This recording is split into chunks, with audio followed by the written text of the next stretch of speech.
Well, good evening, Yorktown, and welcome to the Town Board work session for December 13th, 2022. Before we begin, I just want to remind everyone that we are in the middle of a transition here at Town Hall.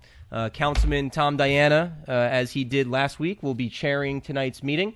This is part of our planned transition to ensure that Councilman Diana and the Town Board are ready for the new year when we have a new supervisor and soon-to-be new town board. And so the councilman's doing a great job in this transition period, getting himself immersed with all the nuances of running the day-to-day operations.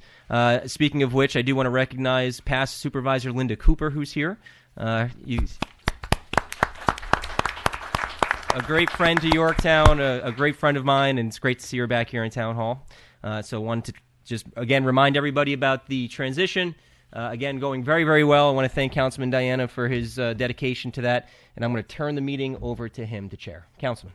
Thank you, Supervisor. And I want to thank the Supervisor for giving me this opportunity to dip my toes in the water, so to speak, and to move forward. Because no one will ever realize the difference between sitting out there and sitting up here.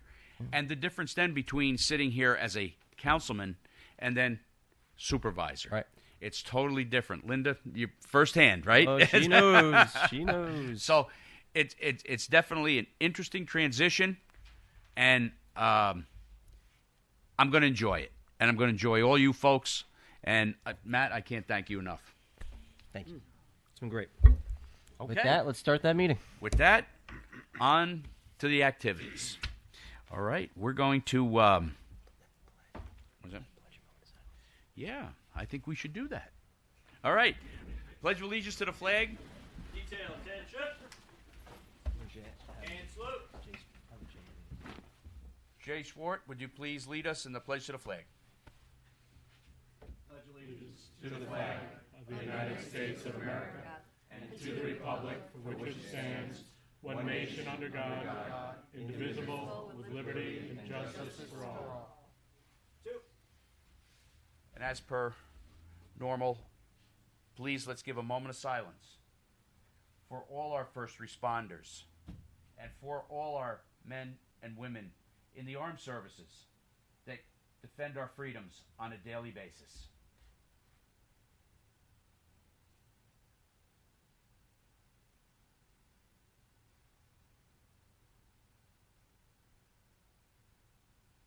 Thank you. Amen. Amen.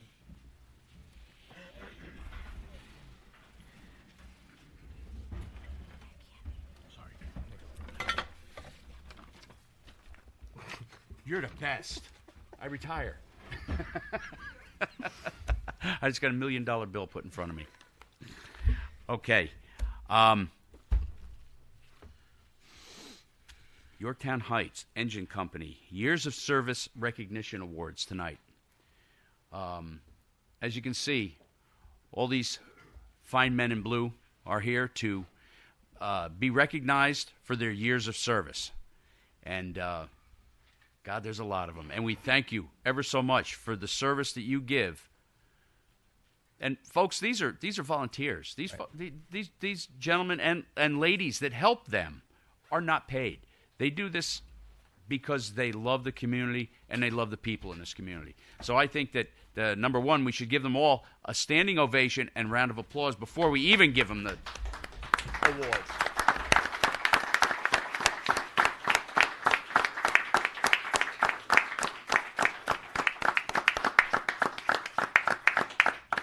I would like to personally thank each and every one of you for what you do for this great town.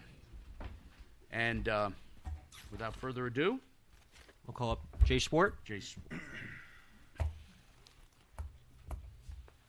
you, Supervisor. I'd like to also call up Chief of the Department, Tim Antrossi. Want to thank you for this opportunity to recognize some members that have been here for a very, very long time, dedicating their selfless time to this town. The engine company was started in 1909 by all volunteers, and it continues, as you said, to be an all-volunteer agency. And with that, I would like to call up these members to be recognized, and I'll call out their names and their years of service. Roger Thompson with 75 years of volunteer service. My God. Come on up.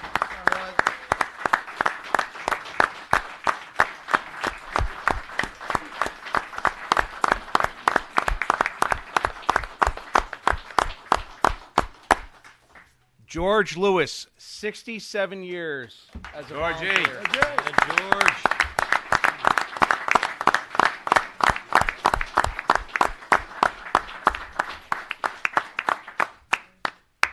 Niley Curtis, 64 years. Niley. Yeah. Go, Kurt. You're on the radio with him again. You're on the radio with him? Oh, my God. Charles Mosman, 63 years. Yeah, Charlie!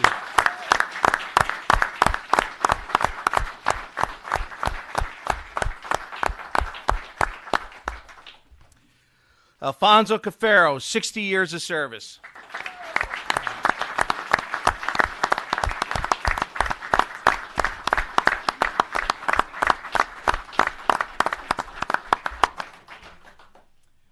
Couldn't be with us tonight, but James Rooney, also 60 years of service.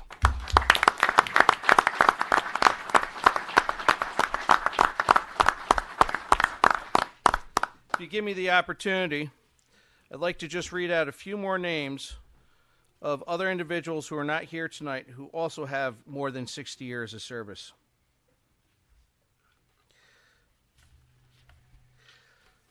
James Mosman with 67 years of service.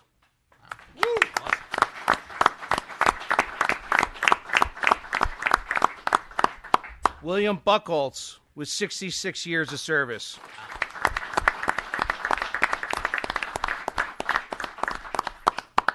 And Charles Bocher with 61 years of service.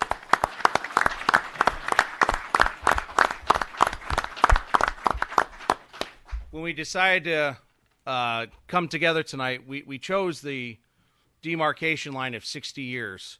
However, our list of 25 plus years members is quite extensive. And if you were to look around the room and ask each member here how many years of service they have, I think you'll find several hundred years of service donated to the town cumulatively.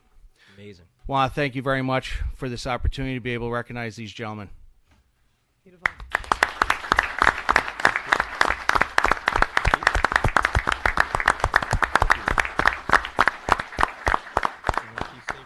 We'll have Chief Mintrossi say a few words. Well, yeah, we'll get him for a picture for a second. I think Chief wants to just say a few words. Excuse me. I just want to thank the town board and supervisor and everyone for the opportunity to recognize all these members. And, you know, these guys have been here a lot longer than myself and a lot of the other members in the room. And they kind of have paved through the years where this agency has come. And, you know, the progressiveness, the levels of training, and just community interaction basically started with them, and the tradition will live on with everybody else that's out here in this room. So, you know, just what you've all done and the groundwork you've laid really means a lot to all of us, and we're trying to continue the agency going where you guys started it. So thank you all for your service.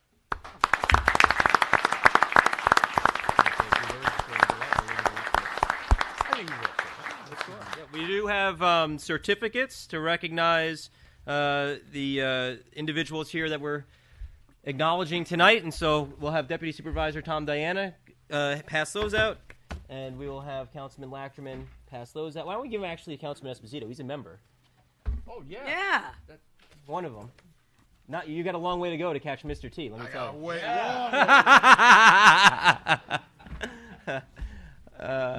And I know that the board wants to say a few words of thanks and acknowledgement as well. But Councilman, why don't you start? Okay.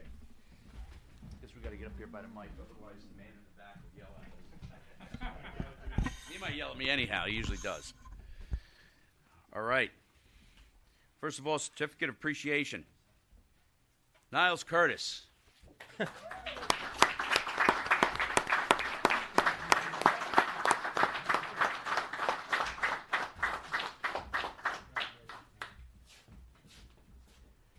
Next, we got another certificate of appreciation to George Lewis.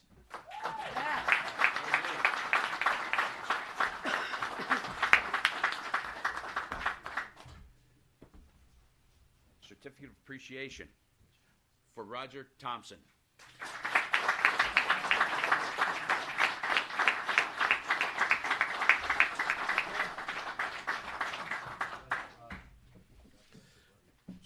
Certificate of appreciation for Charles Mosman.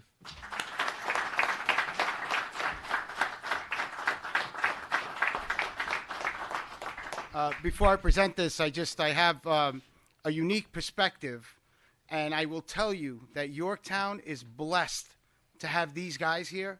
They are a cohesive bunch. They take their training very seriously. They know their craft, and I've seen it from the inside. And these people are unbelievable. Certificate of appreciation for Alfonso Cafaro.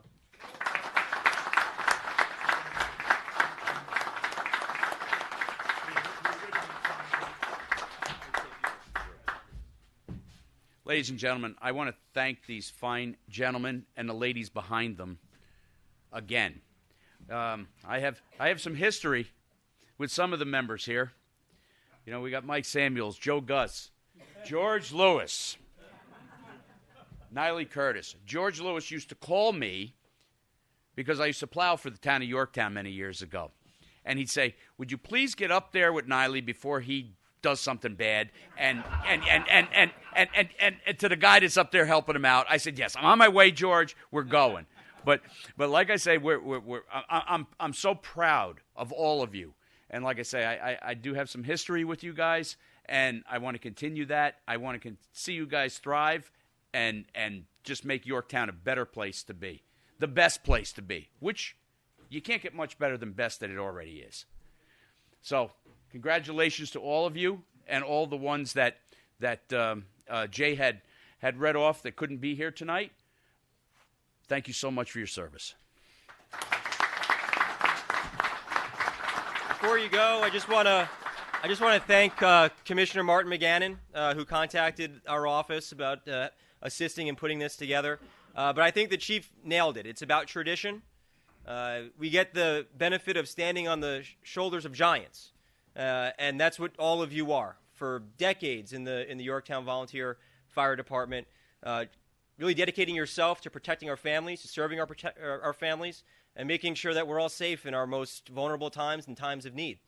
And thinking about where the department and where the company's gone 60, 70 years ago to today, I was just with the chief last week, and we were inspecting some of the new equipment with Commissioner McGannon for the rescue and dive team.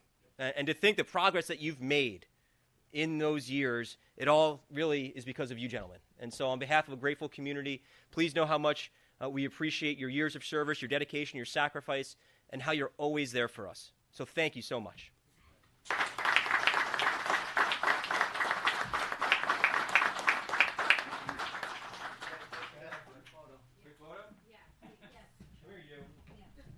Mr. T I was on the honor flight with Mr. Thompson. Right, yeah, where was it? You had a great time. That's the best. Yeah, guys, slide this way. What's it called, sir? Scooch. Okay, Scooch. Go.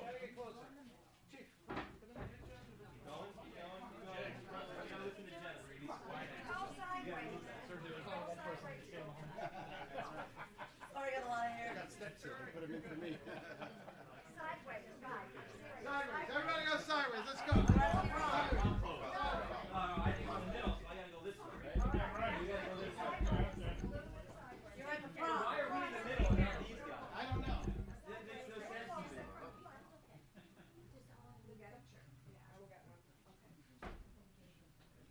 We can always just piece it together.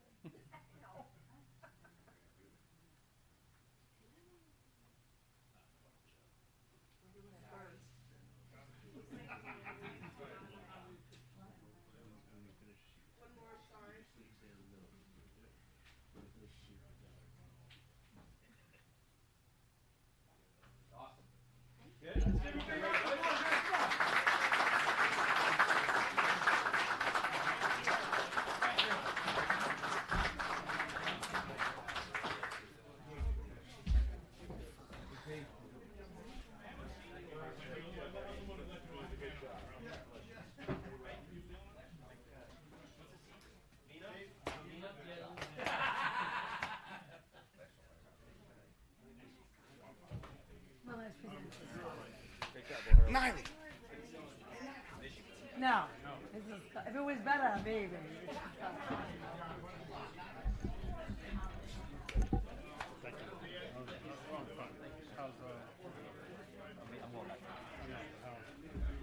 Numbers went down. Progress. Slow progress. Keep me posted, okay? And you keep me.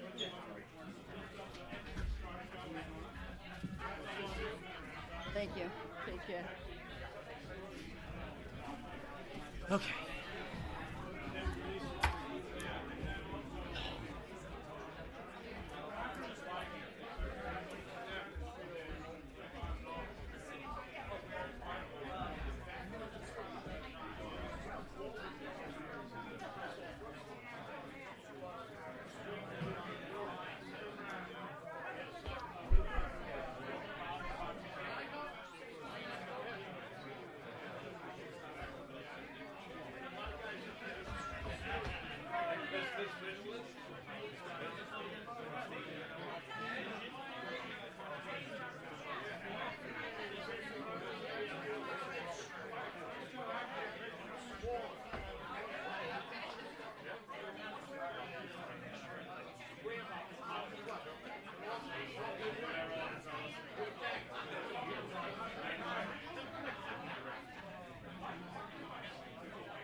Hey, Tom.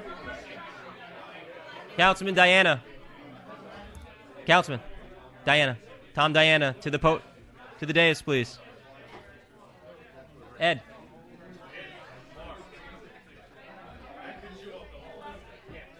Yeah, you gotta get going. Yep.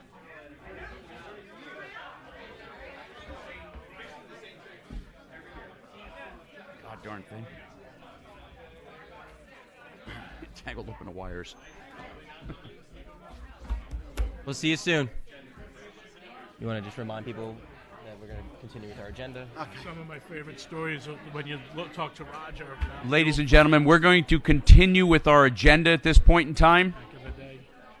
If we could maybe take our conversations outside. I don't want to rush anybody.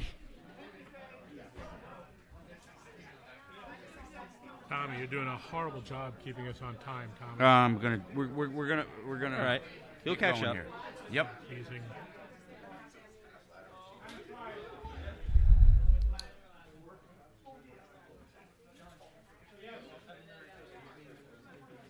Gentlemen and ladies, again, thank you.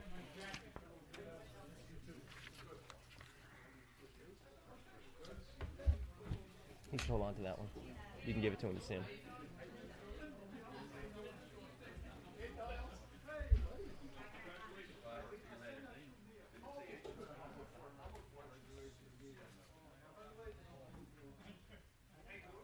All right, we're not doing too bad on time. Take it away. Here we go. All right. Town board minutes. Ed Lachterman will be Yes. discussing town board minutes. So I've had comments from some people about not being able to find the town board minutes on our website.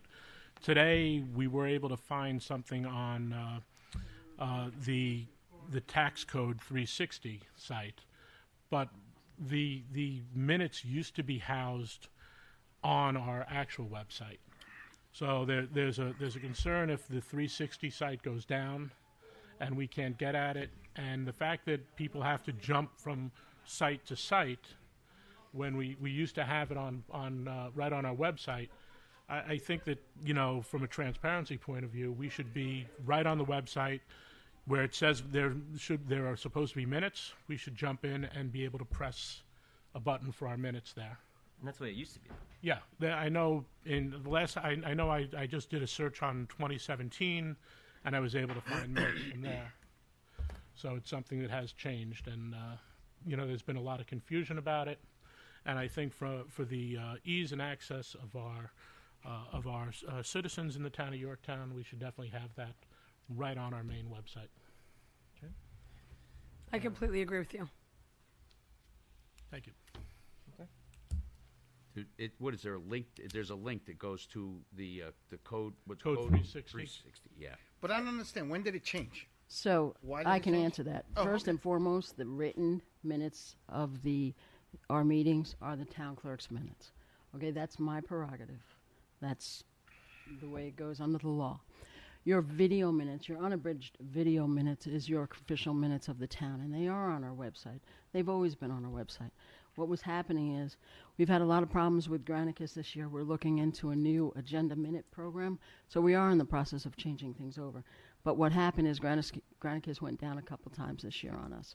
So part of the problem is we keep our minutes in 5 different places. This cuts it down to 4 for us, which makes a big difference because on our website it's not searchable. It's very difficult to search any of our minutes. If you go to our E-code, which is our general code software program, which we've had for years, you'll see that our minutes go back to 1991 there, and they're searchable. We're in the process of putting our resolutions on there, our legislation on there, our minutes are on there. We'll be putting our agendas on there. So if you see, we've already started most of that process for agendas, but Alice started that program a long time ago when she first started as town clerk. Under the law, which changed in February 2022, Governor Huckle signed into Open Meetings Law Section 106 that your audio and video minutes would be considered your official minutes of the town, your unabridged minutes. Town clerk's minutes are abridged minutes. So therefore, the only thing I have to take from what you do is basically anything that you pass. We do more than that in our minutes, obviously, but that would be the only thing. So is there an issue with, other than, when until we get the new program, I understand what you're saying, but then is there an issue to have the town board minutes posted right on? But technically your official minutes, which are your video minutes, are already posted within 24 hours. I understand, but this Yes, this is a personal comment for me to try to find a specific part of a meeting. And you should be able to do that now. So what was happening is when you went onto the town clerk website and you hit minutes, it was taking you to what they call a calendar page, which is basically a blank page. Now it'll automatically generate you right to the page with your minutes. When did this change? We just changed that recently when we realized that it wasn't transferring over. So there's no obligation to actually have written minutes because what constitutes as our minutes is actually the video. That's correct. There's nothing on the law that says I have to create written minutes. We still do. I can't speak for other town clerks, but we still do that.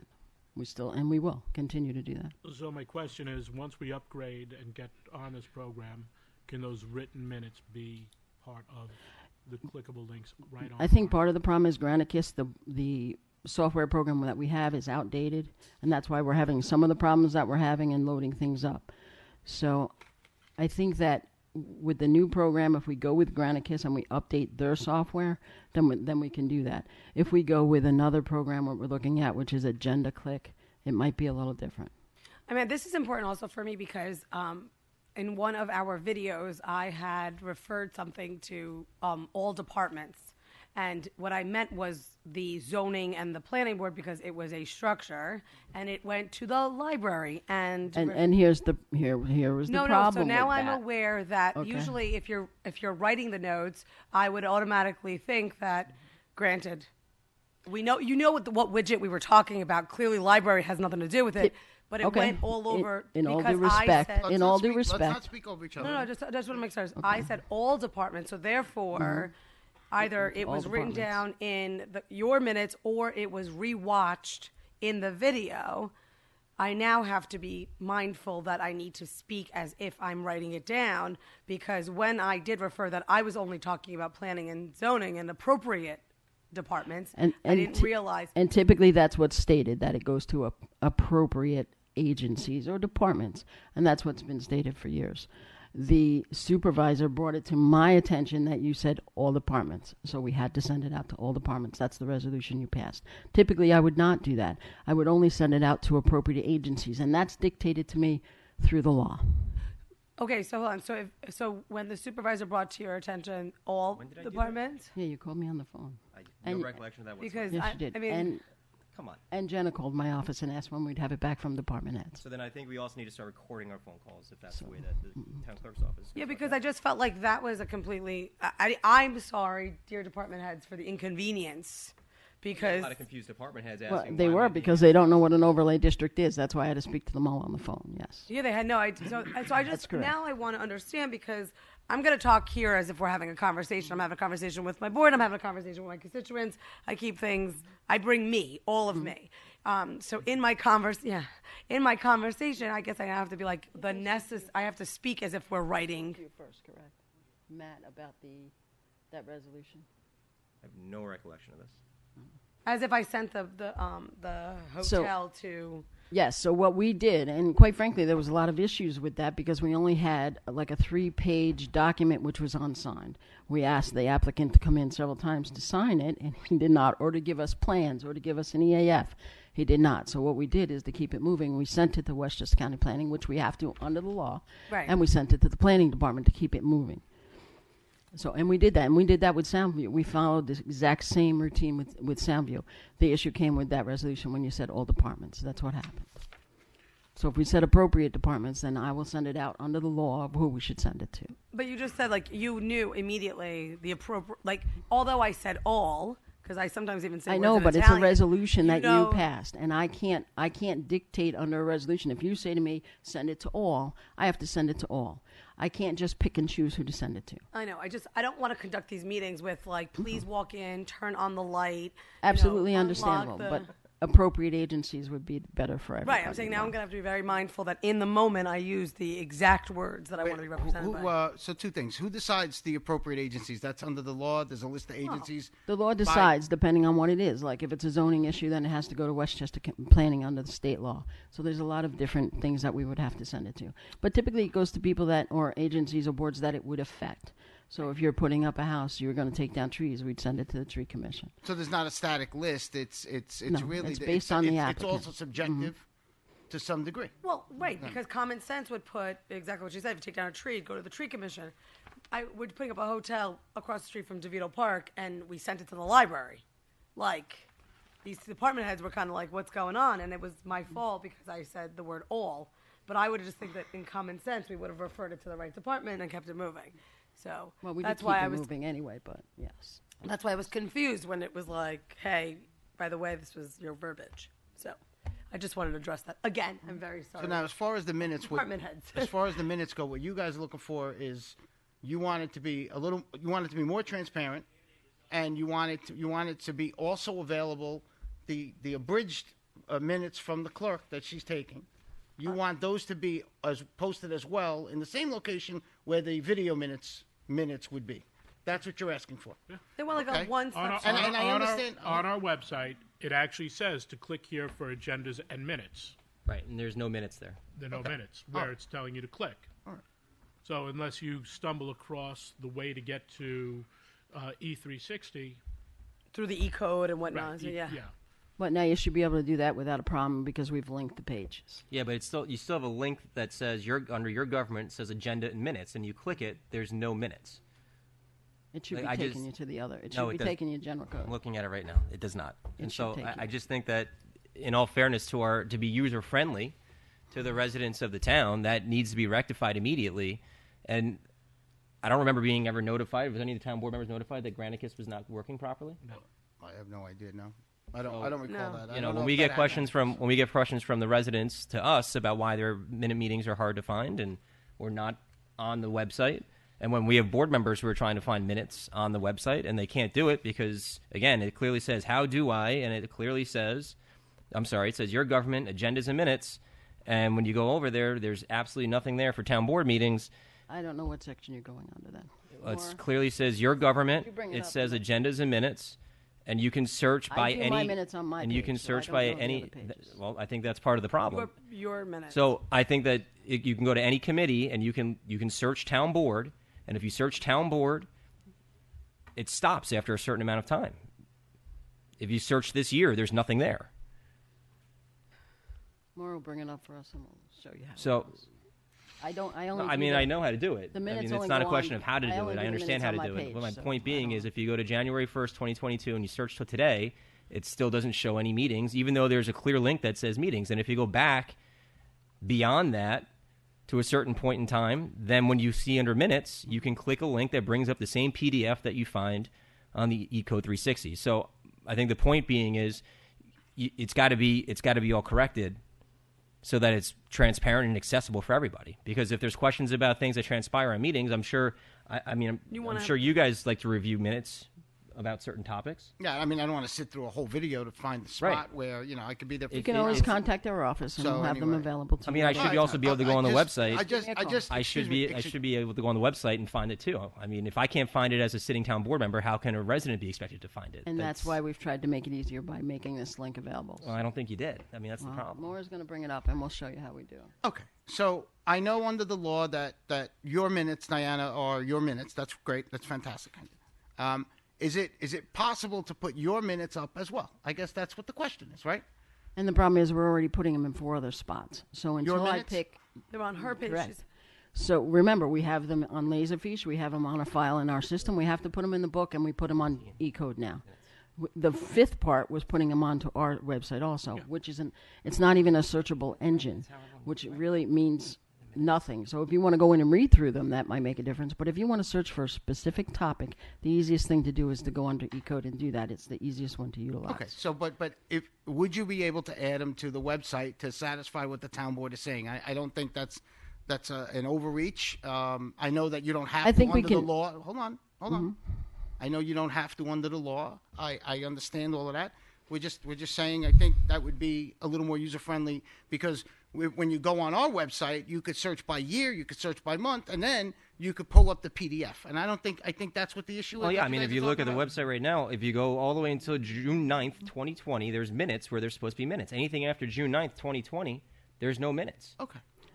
I think that's a significant gap, and that's great that you were able to put it in a different place, but I don't think anyone's ever been... It should all be linked together. It shouldn't be a It's different not linked place. at So we'll all, have to and I look think at that there's got to be some clarification and understanding, and there should be a process in place by which it finds its way here. Otherwise, we should just take this down altogether. But I don't think that we should take it down altogether because I think it's a useful tool for both town board members and the residents. I'm not disagreeing with you that you should be able to get to it with any click on there, but I'm only responsible for my town clerk page. So if you go under my minutes on my So- town clerk page, it will take you So to then, the 360 I guess to the town board, I think we need to come up with an apparatus to ensure that this finds its way to the town board page. Because if the clerk is only responsible for I her can't page, even change your page. if the clerk is responsible for her page and the minutes for our own meetings don't follow onto our page, I think that's a problem. Well, who was putting?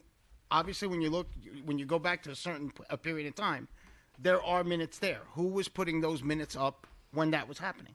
We did put minutes up years so you ago, and weren't- we did them in 5 different locations, but it's time consuming to do that, and the town's website is even worse to do. So instead of doing 1 or 2 clicks, which we can do on eCode, it takes 5 or 6 different steps to do one set of minutes. So it's very, very time consuming, and that's part of the problem. The other problem is under law they have to be searchable, and searchable doesn't mean just a date. Searchable means you should be able to put in what you're looking for and come up with it, and you don't have that.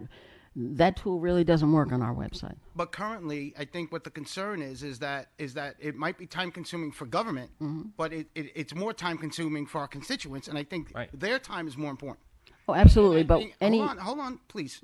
And I think and I want to hear what you have to say, of course, but we just can't speak over each other. So I think that's what the concern is, and it's really not the convenience of the government, but it's more of the convenience of the constituents, and that's all. So if there is an issue with that, and I don't know, in 2020 I wasn't a sitting town board member, so I don't know why that stopped. I have nothing to say about that, but I think moving forward, if you guys could do that again, that would be great. I think that's the ask. I don't think that's an issue for us, but I'd like to wait until we decide on what agenda minute program we're going to go to next year before we do that, because it'd be a waste of time to do that if we're going to switch everything over anyway. But I would love to have a talk with you about that, because there's a lot of different programs out there, and they all have different features for us. So isn't it our right as a town board to request how the minutes are on the site, how they're delivered? I understand the law has obviously something to say. Well, I don't know if it's our right, but we could do I a just want to resolution. point it out that this is what we're talking about. You get to minutes here, and then they disappear. We can change our Mark, that's why you town couldn't go on. resolution. Okay. So we can't show you it because you're on. So. And the way you get to that is you go to your government agendas and minutes, and it's right there. And you can search it by date, but nothing's there. That's not my page.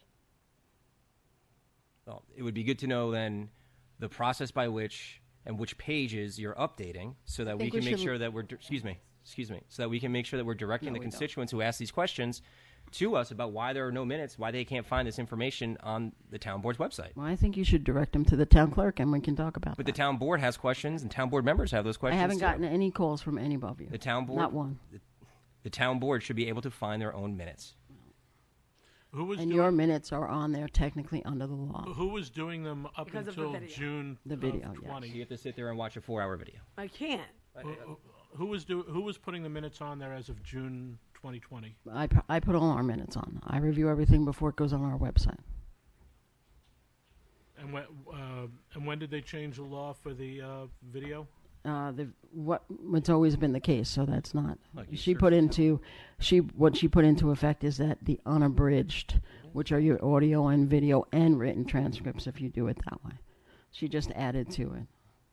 And then here's all the 2014, and you can see that there's a link for the minutes, and you click on it. Well, that page isn't found. What do you know?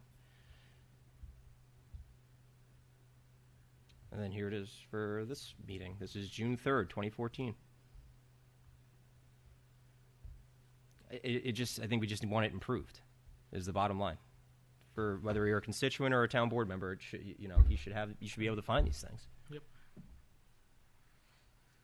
So when is when is the decision? I mean, can you guys go back to doing it the way you were doing it, even though I know you said it's a waste of time, even though just until, and then when we pick it, we'll switch over, and then hopefully that'll make the process more convenient for you guys in the office as well.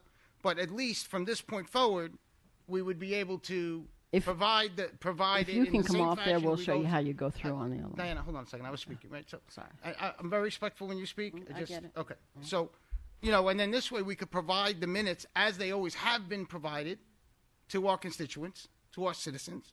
And then I would be happy to sit with you and happy to go over the different types of software and the different types of, applications that are available that would eventually lead to something that would simplify and streamline, your office as well as the entire town. I agree you should do that. But on ours right now, we are streamlining it by doing it on eCode because we're able to put the resolutions on there, the agendas on there, your legislation on there, and it's all one stop, and you can read the code at the same time. So it's like one-stop shopping. So that's why it was done that way.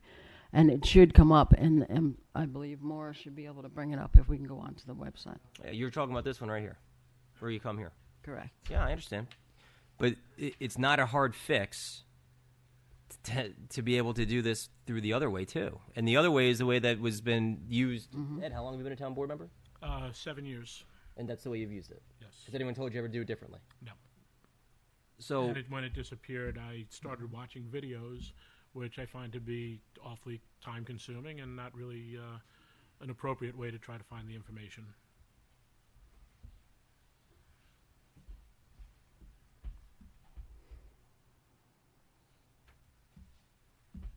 I mean, is there a solution? Yeah, that's we what I gotta was put it going in to both places. Like that's all. It's got to be in both places. And if I- that's what you guys want, then I think that's what you guys are signaling. Then it has to go back to the way it was, where it was always in both places anyway. And I wouldn't call it a waste of time. I know you use that phrase, not meaning it per se. The way I didn't use that phrase. You did. No, You I said didn't. it's a well, you just said it's a waste of time. No, I think he was repeating because she Okay. said. Yeah. But I wouldn't clear on that. okay, yep. Well, repeating that phrase, I would not call anything that makes it convenient for our constituents to find their information a waste of time. It's one of the most important aspects of government, getting that information out, Right. and being able to easily communicate through the town. So again, I asked, what's the fix? I mean, Well, is there? the fix would be to go back the way we've been doing it. At least starting, as of this meeting, and then moving forward. But we eventually should get those other ones on the website, and then finding out. It's been a year and a half since we've posted minutes, and it's the first time we're really hearing. Well, it's really too complicated. So then we need to, for improve the for system. next year, start working on getting the system improved. You hate to have people put extra effort into something that should be easier, but you still need to get that information out to our to the public. So I agree. So I say we go back to doing it the way we were, and then help the clerk's office get more modernized and move that forward. and we can do that by Yeah, passing. we definitely have to address Diana's concern that it is time consuming. So, and I think we've already indicated that we're going to work together Diana and I to figure that out. So I guess I don't know if it's moving forward or not. We'd like it in both places, just so this way the information is readily available in any format, searchable, not searchable, by date, not by date, whatever, to all our constituents. So It should just be in a one-stop shop. It shouldn't be a wild goose chase. I have a question. If it was on here, There are 5 Diana, spaces. if it was on this particular site, it would then, and it was on Code 360, Ecode 360. Town code, yes. Okay, so that would link to, It does under my page. I can't speak for the rest of all the other pages. I'm not aware of what links to it or what doesn't. I can only link my page. So if we need to do that, then we'll speak to Robin about linking the rest of the pages so it does do that. And that'll take care of that situation. But we're really looking to change over in the next 2 weeks, so I don't see a reason to have to make more work for everything because we really want to move and get this done this year. So what are we switching to? If we're switching. We're looking at 2 different ones. One's called Agenda Click, and there's one other one, which is Granicus has a new software program that we're looking at. So rather than changing everything over, if we go to Granicus and upgrade, that seems to be the easiest problem, but it's the cost factor right now. so Granicus is what our webpage is run by? That goes through that, yeah. And will then everything be uploaded to so that anything that's missing will be Everything would filled be in? what happens now with the new software programs, it's one click and it puts it in 4 or 5 different places. And that's what we're looking to do so it's not as time consuming. So I guess What are my the- question is the ones that are missing are going to be backfilled? Everything will be filled in, yes. Even the ones that are not there. Everything will be up there, including our videos. Now you have to have your video links up there also. So you'll probably see agendas, meeting packets, minutes, video minutes. You're going to see everything going through it. In one space. Yes. Will the town board be able to know what are the predetermined destinations for the meeting minutes to be posted? The what? Like, will we know? So where you're to saying go? it goes up to 4 or 5 Yes, places, you'll be right? able to go So- on to look on No, that. but will the town board be able to know and have input? So if we wanted to correct this situation, we know that it's corrected. I think that the town clerk's office is going to do that. So I've already spoken to the deputy supervisor. He's asked us to do a presentation in the beginning of the year to show our new program that we're going to and to show everybody how it works. So, Tommy, why do we need 5? I mean, if you guys had a meeting, do we need 5 places? Can we just have one place for them? And that's our goal.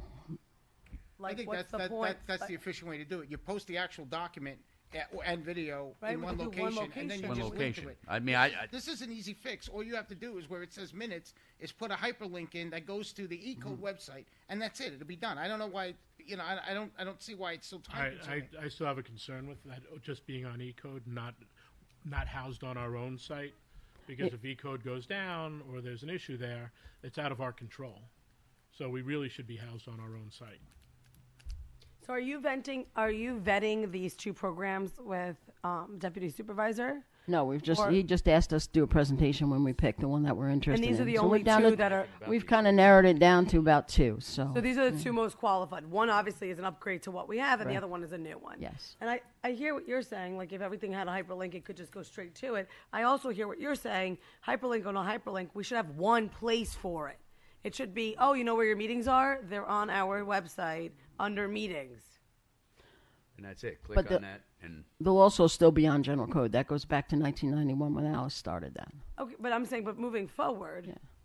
but at least then the public I would think know. the more places you have it, the more accessible it makes it. The more accessible it makes it, the more of a service we're providing, a better service that we're providing to our constituents. So if it's in 5 different places, as long as you could find it, I think that's what the main concern is. We want to be able to find it wherever where it says it's supposed to be, and obviously it says it's supposed to be here, but it's not. And I think that was the initial concern. I think the short term is Jenna, we should be in touch with Robin. Robin can populate this for the town board. the town clerk can do whatever the town clerk is going to do until she provides the presentation to the board, which sounds really interesting. And then at least we know that from the town board side, it's being populated. I mean, it's a bit of a duplication, obviously, but to your point, you want to make sure that it's out there and that people are able to find it when they have questions. Right. So one other question I have, because I missed the day you were here for budget, because I was at the doctor's with Carol. Did we take into account the new program, the new programs that you're looking at? Comptroller and I have spoken about it, yes, and we have some pricing that we have to go over. But yeah, it may have to ask the board for some money, but we're trying to work within our program. Okay. So it hasn't been allocated already in the budget line. No, Okay. not yet. We do have certain lines that we do use for software upgrades, but it probably won't be enough. Why wouldn't we have talked to Pat about this beforehand, so we would have at least built a cushion if this was happening? I can't give you the answer. I think that it probably should have been brought up at the budget hearings, the budget meetings where we Or even met before with then. department heads. Right. When it was going down. But we just did budget. So that Yeah, was- but this came up after the fact, so this is something we discussed after the budget, so that's what happened. So it came up in the last So it was week. kind of afterwards. because we're, Oh, I thought it was crashing. You just said that they were But crashing. we've had problems with Granicus, yes. Right, We that's have. what I'm saying. So, I mean, that was obviously on the forefront. So of we repair. were really looking at happened the last trying week? to software and stuff like that. No, it's just before that. So we have had issues, but we are looking at to upgrade, and we should upgrade our software anyway and look to do that all the time. I agree with that, but I find it. I find a discrepancy in, like, it's been a year and a half that we've had this issue, but we just in the last week and a half or so after budget came No, across. I look to upgrade our software all the time, just like I do for the museum and the record center. And when something new comes up, we look at it. So these programs But are our just E-code we've had forever, and that's the main searchable engine that we utilize. I think the answer is going to Robin Steinberg, who does a great job for us out of the planning department. We're going to have to rely on her to make sure that it's suitable to the town board's desire. So I'm sure she can lift the PDFs off of the clerk's website, make sure it's on the town board's website, and make sure what's supposed to be there is there. And then work with Sergio and as far as his knowledge on this kind of stuff to No problem. I'm always meld it available together. Right. and always willing. And I think did you get your answer on the policy referrals? Well, yeah, we just have to say appropriate agencies on everything. I just thought that was an understood type of. I'm still Yeah. unclear what appropriate agencies is. Is there a list that says these are the appropriate agencies? Well, Or who determines what the appropriate agency is? Legally, there are appropriate agencies. So, if it's a zoning issue, does it go to it goes to zoning, it goes to county, it goes to planning, if I'm not mistaken. It depends on what the application is. Right. So when I use the verbiage- engineering, it could be if it's like sewers and things. So it just there's a list of things depending on what's on it, and Where's the it's always been It's under state law. It's dictated There's by no- what there's that no actual particular list. It just says application appropriate is. Agencies, which is You a know. subjective term to me, but okay, somewhat subjective. Subjective Sure. It's subjective until it's not. Okay. Okay, Thank you. we got that one. I think so. Okay. 1770 East Main Street, Anthony Nestor.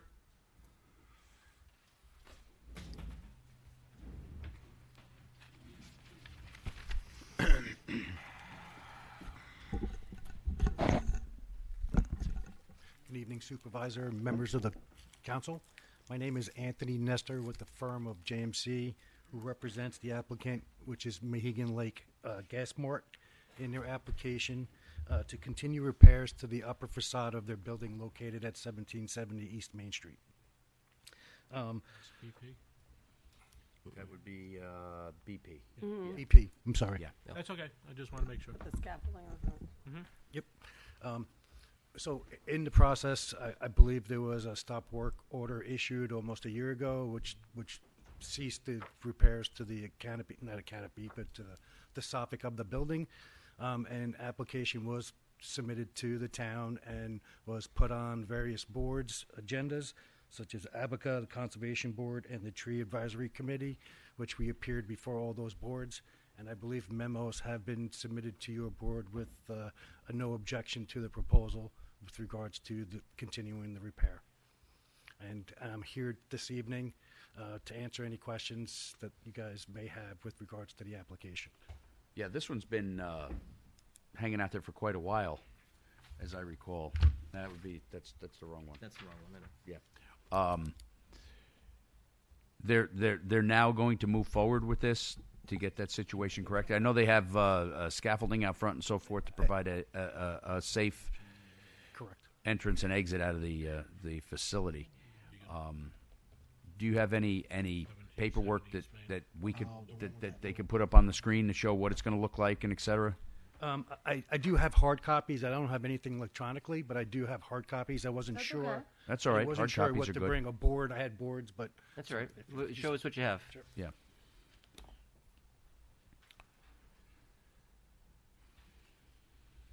Now, Tommy, I think they started the job without any permits. Or Correct. amendment. Yeah.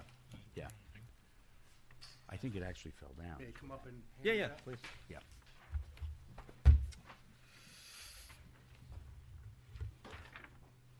Thank you.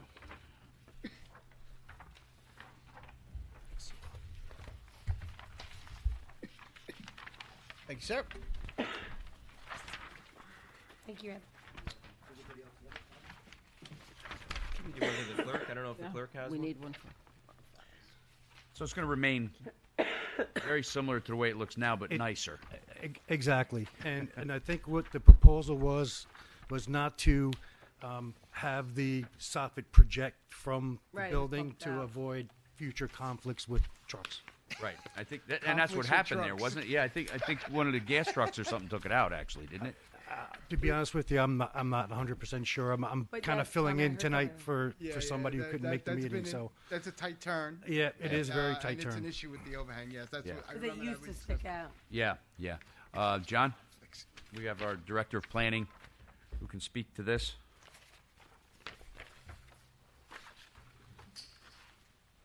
Mr. Tegeter, how are you? Hello, It's been cleaned. John? see you guys all day today. I don't know if you recall, and I don't know if you have the paperwork for our memo or if we submitted one. I apologize if we didn't. But at one of the meetings, that goes back a number of months, I informed the board that there was a sidewalk in front of the building that is part of the original approval that should be either constructed, and it's probably the reason that this soffit damage took place, because it does not exist, or that they make a formal application to amend the plan to remove Site it. plan. Right. So, whichever way you want to go. But having the sidewalk there obviously is amenity for pedestrian safety, people moving in and out of the building, so that any type of vehicle is not crashing into where people are coming out of a door, not watching where they're going, et cetera, et cetera. And also, apparently, it may have prevented the damage to the building, which if they're changing the soffit and moving it back, that may not exist, but I still think that having the sidewalk is something that should be considered. But the sidewalk wouldn't be that big, right? It would be what, like one No, square wide and, Yeah, and it's like just the length of the my building? recollection is probably 3 to 4 feet from the building along the front facade of the building. That's all. That's all. That would it is. make sense. Yeah. Yeah. Right now, you just have striping and Right.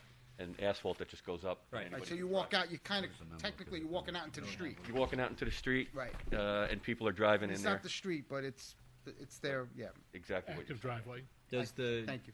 is the sidewalk included? The sidewalk is not included as far as I know. And with regards to the application, I cannot address the comment with regards to the sidewalk.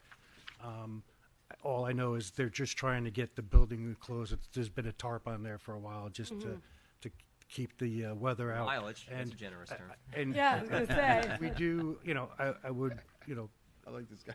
honor your decision with regard to processing, whether it's, we have to come back before your boards with regards to the plan to install the sidewalk.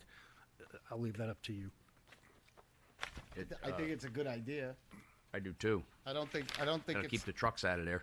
I don't think it's a bad idea at all. I mean, I see no negative impacts for putting a sidewalk there. I see all positive impacts. Well, it's actually part of the original site plan, John. So it needs It to is? be there. It needs to be there. It should have been there. It's part of the site plan. It needs to go. So are you looking for us to okay this on, on further compliance with the site, the zone, so you could get the tarp down? We're looking to complete the repairs to the facade of the building at this point, and Okay, but are we able to get a commitment on the completion of this site plan? With the sidewalk. With the sidewalk, or you're not at liberty to I'm not at liberty to make that decision on behalf of the applicant. I could advise him yeah. And John, to make that application, or he can make it a condition of approval to continue the repair. John, have they? A application has to That's be okay. I was going to ask John. submitted within a certain time frame or something like that. Come on up, John. You're probably going to ask the same question I am. Has the applicant gotten the... Yeah, has the exactly. Has the applicant gotten this, the memo or the suggestion? Or I'd have to go back. Okay. But I was at a meeting just like this with one of the representatives. I don't think it was this fellow. And we talked about it, so okay. And what'd they say? I'd have to go back. I John, didn't do you hear, remember I what didn't you hear had for strong lunch today? objections. I don't recall strong objections, but Okay. so. You don't recall strong objections? No. Okay. So Okay, can we make the sidewalk a condition a part of an approval? If you do a resolution of approval, you can make it a condition. You can also ask for a cash bond to ensure that they have incentive to do it in short order and then get their bond back. And then we'd be able to move this tonight and get this. It wouldn't be today. Do it next week. Yeah. You would do it next week. Especially I just don't want to hold them up either. I mean, if they're committed to putting the sidewalk no. in, Go we ahead. don't have to hold them up. We can move it forward. You still need to make. John needs I to work understand. on the resolution. Yeah. I can work on the resolution for you and You have don't it have for one next in your week. pocket? You don't have that done yet? I have it in my pocket, but it doesn't have the right names in it. So I thought you walk around with like blank resolutions and you just somewhere fill in in my the. sock too. But the other thing, of course, is always it's a site plan violation, so that's another avenue. Not that anybody wants to go down that road, but Right. So at this point, we'll wait for a resolution, move forward from there to get you guys building and get it done. Do we want cash bond included? Yeah. Yeah, I would think say so. cash bond, John, since it's been how long and they haven't done it. right, okay, that's fine. And also if you could let them know up front with an email, hey, make sure they get your memo. This has to be done. Right. That this is the next. This is. If you have a card or something. Yeah. And they have the specs on the sidewalk from the original site plan, and you're happy with those specs? You'll look Yes. back on that? Okay. Yes, thank you. No, well, I know you guys anyway. Okay. Thanks, Great. John. All right. Thanks, John. Good. Thanks, John. Thank you, Thank Anthony. you, John. Thank you very Thank much. you. We'll have a great holiday. You, You too. too. You too. Nice to meet you. All right.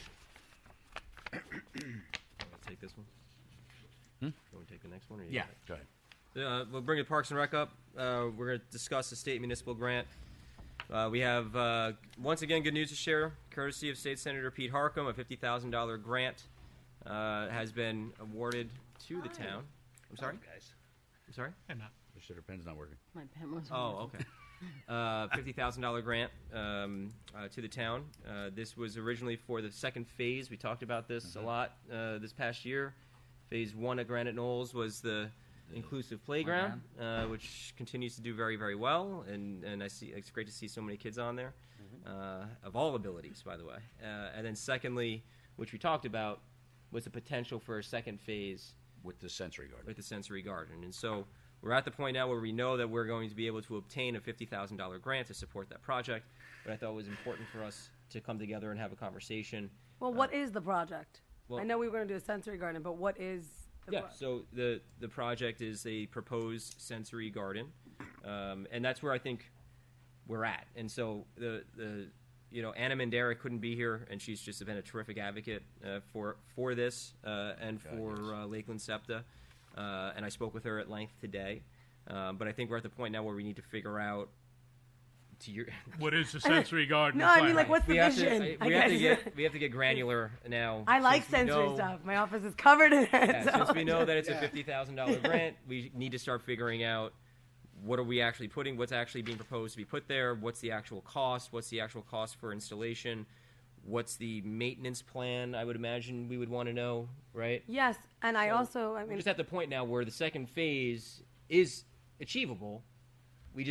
I think we just need to get to that next level. And so that's why I mentioned it to Commissioner Talbert from the Parks and Rec Commission and to Jim Moderano, our superintendent. And I thought it was just useful for us to have a joint and collective conversation about it. How did the I'm sorry. How did the boxes get there? The planting boxes that were there.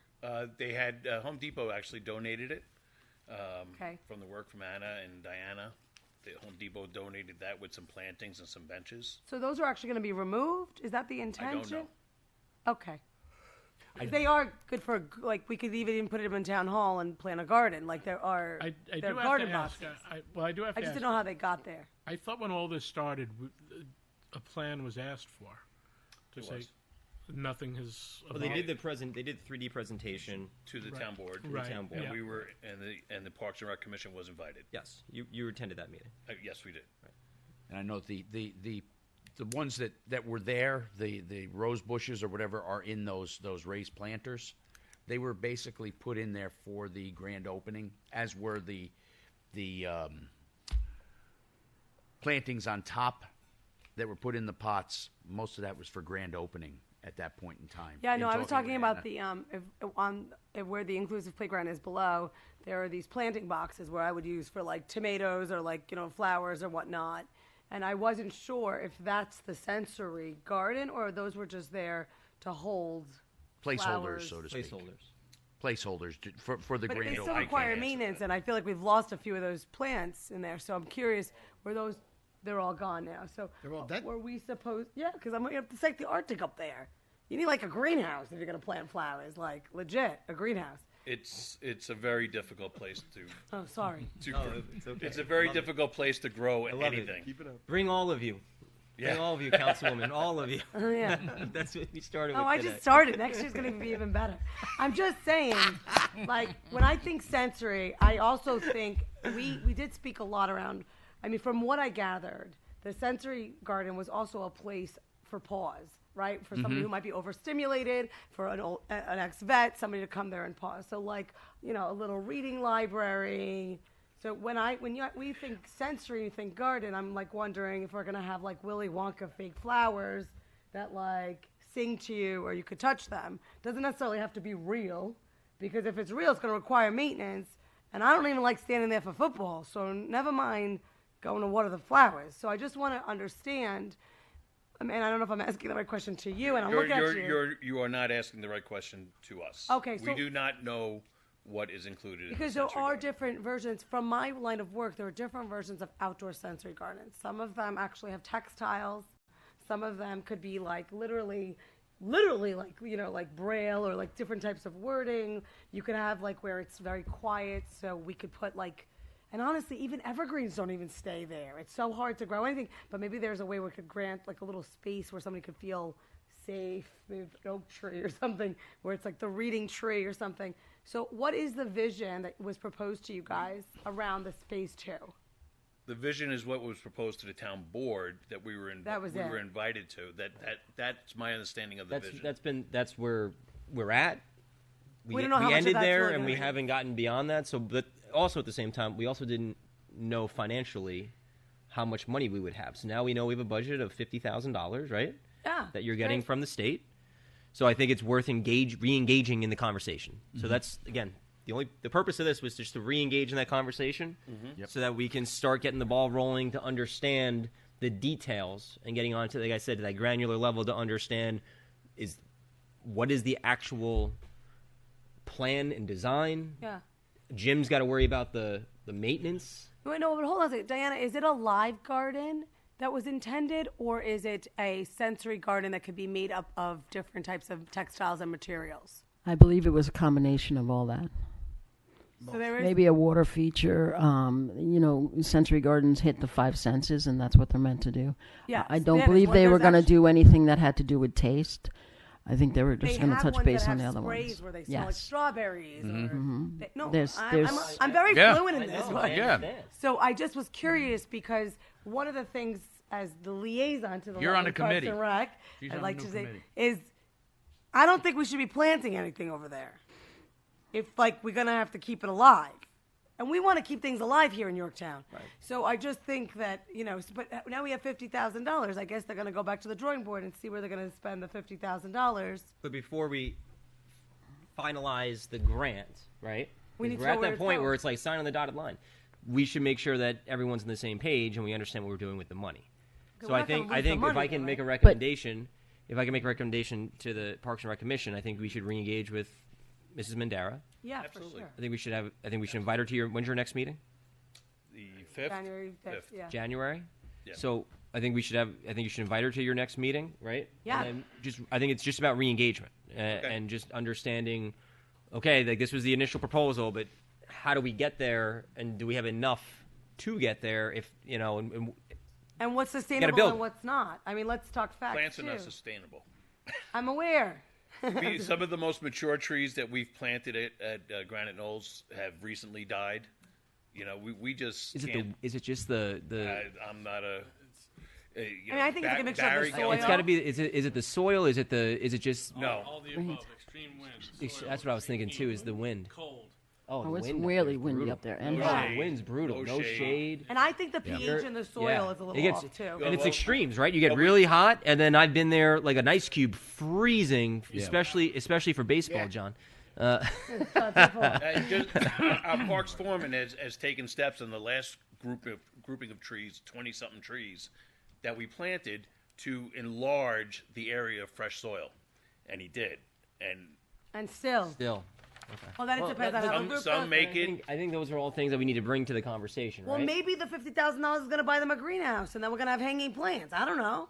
well, I think it's- $50,000 doesn't go very far Okay, when you're listen, I working can with dream. with prevailing prevailing wage. But I think the important part is I think at this point I think the commission and the department We need a really meeting. should re-engage with Mrs. Mandara in the conversation. Absolutely. Just so we can, Absolutely. I don't want it to, you've got this grant that we need to finalize, but I don't think it's fair for us to When does it have finalize to be until finalized by? I spoke with Senator Harcum. We've got some time. Okay. But I think that and he understands that we're great. Thank you, but we still need to figure it out, right? So if we're gonna get a grant for $50,000, but the thing costs us $200,000, we should know that going in, right? Well, we know that when we visited East Fishkill, that was over. I think it was over $350,000. So that's the point, right? So I think it's only fair to the board before we encumber this money to re-engage with Mrs. Mandara because she's the one leading point on this, and again she's wonderful. sure. And so let's just driven enough work. to- And my thing is let's just work with her to understand her vision and figuring out where does that fit with what we have to do, right? Yeah, And I is it think so, achievable? being understood. Well, you did say achievable? one thing to Jim, and it gave me a little pause because you said and Jim's maintenance. Now I know when we talked about this was not going to be a maintenance issue for Jim's department. It was going to be all volunteers. That was originally how it was described. Yes. Here's my thing though, and I'll be Volunteers. honest. I'll be honest. When but I think Jim still needs. We hope for the best. We plan for the worst, right? And so Jim's still going to have to, at least in his mind, and with Barry and Dom, our foreman, you got to figure out. Okay, well, if it falls through and it's falling onto our backs, how do you maintain it? But Are we excuse me. able to maintain it? Because if not, it goes sideways. It's a reflection on the town. I know, but Yes, excuse me, and this, Supervisor. But this was a fear of the commission's. Okay. Yes. Yeah. No, I understand it won. was, Yeah. and I recognize that. And Supervisor, I guess one of the things that I'd like to say is I'm happy to have a sensory garden. I love the idea of the accessibilities and the creativity. I think that park is magic. Okay, but if that is a case, let's all take a pause. There is other ways to do the sensory garden where it will not require maintenance on our 100%. hardworking departments. Right. So let's name that because we too can find a way where there may be items there that maybe, okay, granted, maybe you got to hose down the park or something, but they're not going to require maintenance. So that's the first solution because we are not here to take on more of Jim's time. In a discussion I had with Anna Mandara, she had mentioned that she not only may have the $50,000, but they have money socked away, and there's more contributors that want to give more money once they're engaged in conversation. And I think we had an artist rendering at one point in time. Didn't we? You had a 3D, 3D, the 3D model, right? So, maybe it isn't a live sensory garden, as you say. Maybe it is, like you say, something that's spraying strawberries. I don't know. But so We're interested in hearing the suggestions. But I think we're at the point where details matter, and Yeah. so Details matter. now it's a matter of figuring out what those details are. I think Well, yeah, on because its face, if a constituent comes up to you and goes, "How did you guys spend the $50,000 we got from Harcum?" I want to be able to tell them. right? But I think on its face, I think we all recognize, what this could bring to the community, right? And yeah. we applaud Mrs. Mandera for having Absolutely, she's amazing. having the vision and frankly the courage to fight this fight. And I'm sure not if that I it's a tell her we fight, but can't do to the bring it to the maintenance, table. she'll find another way to do it. Yeah, right. But I just think She's awesome. yeah, but I just think we need to I'm just asking the commission and the department and my fellow town board members just to engage in the conversation so that we can start figuring out what those details are, and we know how we get from A to Z, and there's no surprises, or as little as we can possibly. And I would definitely say your town board liaison for parks, because she seems to have quite a handle. I on love some them. of this, so. Would the town board consider an RFP for this project at some point? I mean, you may have to. Yeah. The You know, execution's gonna be you may have to, just depending on what you're looking at, right? Because I don't just. So yeah, I think I'm not going to speak for the town board if they're deciding on this next year, obviously, without me here. But I would encourage Of course. an RFP to be considered to see what options you get back. Yeah, it would make the most sense. Once we get the actual plan that they want to specs give us, that we wanna the do, specs yeah. that we want to get, Right, Then we can and shut also up. on the procurement side, it's going to cross the threshold instantly. So you're not going to have a choice, but to bid it out. So I think RFP, or a bid would make a lot of sense. But also understand, get to those details with Mrs. Mandela. Absolutely. And I like your idea of it not being alive, because East Fishkill, we went and we visited there multiple times, and we sat and we talked with their park superintendent, or whatever his position is. They actually have a person, the beautification person, that works there, and their job is to take care of that park. Right. Year And I'm round. sure John. Part of that specific space. That specific space. Right, and I'm sure we can find, obviously with between parks and planning with like the flowered baskets, right? Like there's so many areas that we could use a person like that too, but the board's got to understand the impact that has overall. So, it's unfortunately we're looking at 26 different lanes of highway all at the same time. I like silk plants. Silk plants are good. Yeah, they just stick them in the yeah, ground. they don't Do grow that much. straight down Main Street too. Yeah. I do want to thank you for sitting, when Fishkill was brought to your attention, with sitting with them and asking them these really thoughtful questions, because I think sometimes we jump at the great idea and we miss the little pieces. And last time I checked, the sprinkles are much better than my ice cream, and I think those are also the ones that are detrimental, because it's true. Sometimes it's the labor intense is going to be what comes in the future, not what comes in initial built. Right. We're very much aware of adding extra work Yes. to our parks department, because we just don't have the manpower, and Yes. and if our job is to keep taxes low and do that and And keep the parks beautiful. keep the parks beautiful, it's very, very I hear ya. difficult. So January 5th is your next commission meeting. You'll extend an Yes. invitation to Mrs. Absolutely. Mandera, I owe her a call, Anna. If you're watching, I owe you a call. and I think yes. I did. I was really busy today. Is there anything else needed on this No, particular it item? just comes down to execution, and our guys take a lot of pride in their work. Yeah. So we want to execute properly. So Yep. that's what I really intend to want to do with this project, and make sure it's 100% a treasure for the town if we are going to go this route. Yep. As you guys did at Hanover East. It was a wonderful grand The opening. best. Yeah. They're the best. Speaking of which, as I was out in the hall, I noticed that there is a Employee of the Month board. I want to nominate Barry Gelman for the job well done at Hanover East. That park is gorgeous. You Absolutely. could talk to Jim Moderano about that. He's the one that does that. As the department head, he's the I one don't who know how does that that. works, so Yep. So he's putting it out there. I just put it out there. Any You other know what? questions you, on Barry. this? No. Now, We're good. Do you want to move on to the next item? yes. Sure. So you've tasked us, Supervisor, you've tasked us with the, I'm going to call it Locks for Love fence. Are we- Nope. are we- You're we- jumping ahead. Nope, jumped ahead. Part Well, three. you didn't put it down. Yeah, we're part 3. Part 3. Okay. So Oh gosh. So, You're just so excited about that. I am so excited. We had the pre-proposal conference just this past Friday. We had 9 interested parties. We've had 3 additional parties, so we have 12 interested parties at this point. The question and answers portions, a lot of emails have come in asking questions. The town clerk has posted those up on her portion of the website on the RFP. These RFPs are due on the December 19th at 2 p.m.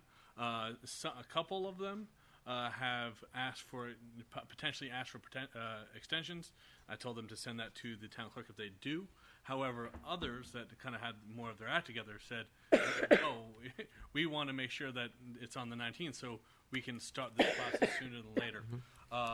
In the RFP, it says that they'll have a chance to give an oral presentation after the 19th to either a committee or the town board. So I don't know if you want to kick it on the January 5th commission meeting and then get it to the town board, or you just want to get them straight to the town board. That's obviously up to you guys. Well, no, actually, if it's after January 1st, it's going to be up to these guys. Oh, that's a good point. I like that. I think they need to come to the town board. And it also We says, don't have to talk about that today, though. It also says in the RFP that we'll be awarding somewhere in January. So that's the timetable. If you do extend the RFPs to come in, because we are asking for a lot of work. We're looking for 2 business plans, one on the golf side, one on the restaurant side. A lot of paperwork and they have to do a lot of homework as well. So that's going to be entirely up to y'all if they do come in with the request to extend. Mm-hmm. But what's your opinion on the extension? I've spoken to a number of the applicants that are coming and visiting us and coming and looking at the facility, and they are concerned if we extend, it's going to lengthen the time it'll take for them to open. Yeah, and our objective is to open. It's always been our objective. Yeah. Always been our objective. So they want to get a shovel in the ground as soon as possible, a hammer in the walls, and get everything up to code so we can get moving on. So I personally would not recommend an extension unless someone comes out of the woodwork that we, it's That's necessary requiring to one, do. yeah. I think I can. There may be some that will ask for it, but I think that we need to keep our feet to the fire here and Yeah, really move forward. and act in good faith with holding this Yes. case. Yeah, I agree with that. Can I ask a question? If there was, say, a week of an extension, All right. and you don't have a commission meeting until the 5th? February. Fifth, and then the second. I What? don't want to move it to February. No, January 5th. So if you have RFPs come a week later, if we need a little time, because wasn't there a delay getting it up originally, getting the RFP out? No, It was up. I mean, as they saw it as soon as it went up. it's been up for a while. Yeah, it's been Yeah. up for a while. But It's to been up Ed's for a point, while, but access to the facility. but to Yes, that- Councilman, not available. That's a good but point, to yeah. Councilman Lachterman's point, if you guys aren't meeting until the 5th anyway, Yes. what's the difference if we kick it a week or even to the end of the year? Or I would say a It week doesn't because matter, you want to be able to go through. I think you're everything. right. If we are extending, Clerk's office and Oh, give it you to pointed us. to me. I was No, like, he- You know, if we are extending to He's liking still that. prior to our meeting, then it would be feasible. we have an RFP out there, and we have a close date. Correct. We have how many that have responded to it now with the appropriate close date? I don't, the town clerk could No one knows. I don't think anyone's. Okay. The clerk would know. So, Diana, do you have a ballpark on how many RFPs we got back? We can't because we put it on BidNet, and they can download it off our website, so it's hard to tell how many have already done that. Because the town board has to have an active process within this vetting process. All right, we definitely don't want to go through what we've gone through in the past, and move forward from there. So, Yeah, you know, the only meetings around this RFP and around Part 3 are in this in this room. right, and that's with contracts and everything else that we're going to have drawn up as soon as we figure out who's going to do what and what's going to do who here. Where are we going to break it up to a restaurateur, so to speak, restaurateur, and a golf pro and grounds people, or is it going to be all one, or is it going to be two, or how it's going to be broken that's up? That's all in the RFP. Right, And so right. anyone that comes in with their RFP, they're giving Jim us their business plan. I would say 90% of the vendors that have come in have looked to do both. Right. There's very few. Okay. I think there's one restaurant person and one specific golf person, and I'm not even certain if either one's going to put in for the RFP. But that was only everyone else is looking for both. I mean, if What we're, time are you saying let it ride for the 19th? I would let it ride for the 19th. If this has been put out there, To be honest, I mean, I didn't mean to cut you off, but we're going to need time, right? Yeah. To review all of this stuff, and if we kick it a week later, then what? We're going to be reviewing it on New Year's Eve. I mean, it's yeah. I think we keep. We're meeting at my house We have made ourselves We have made ourselves, myself, Jim, Joe Falcone, John Landy, have all made ourselves available to them basically whenever they want. We jump out, I know that. we run over. So anyone that needs to come and see the facility, we'll have ample time to go through it. We have Right. never rushed anyone through. And, Okay. John's been there to answer their questions. And they got several days now to still get it in time. We still have people, yeah, they So, still have time. To extend it for a couple to hold up the whole process, I'm not in favor of. Okay. If we got a majority to say that we need to extend it, well, then we would have to come back to you guys and see what we need to do. But to Councilman Esposito's point, we need time to digest it also. Absolutely. You guys are interviewing them. You guys are going to come through with the best, and we're going to go from there. Absolutely. So, but we need time to digest what you're feeding us so that we can work Cohesively. together Yeah.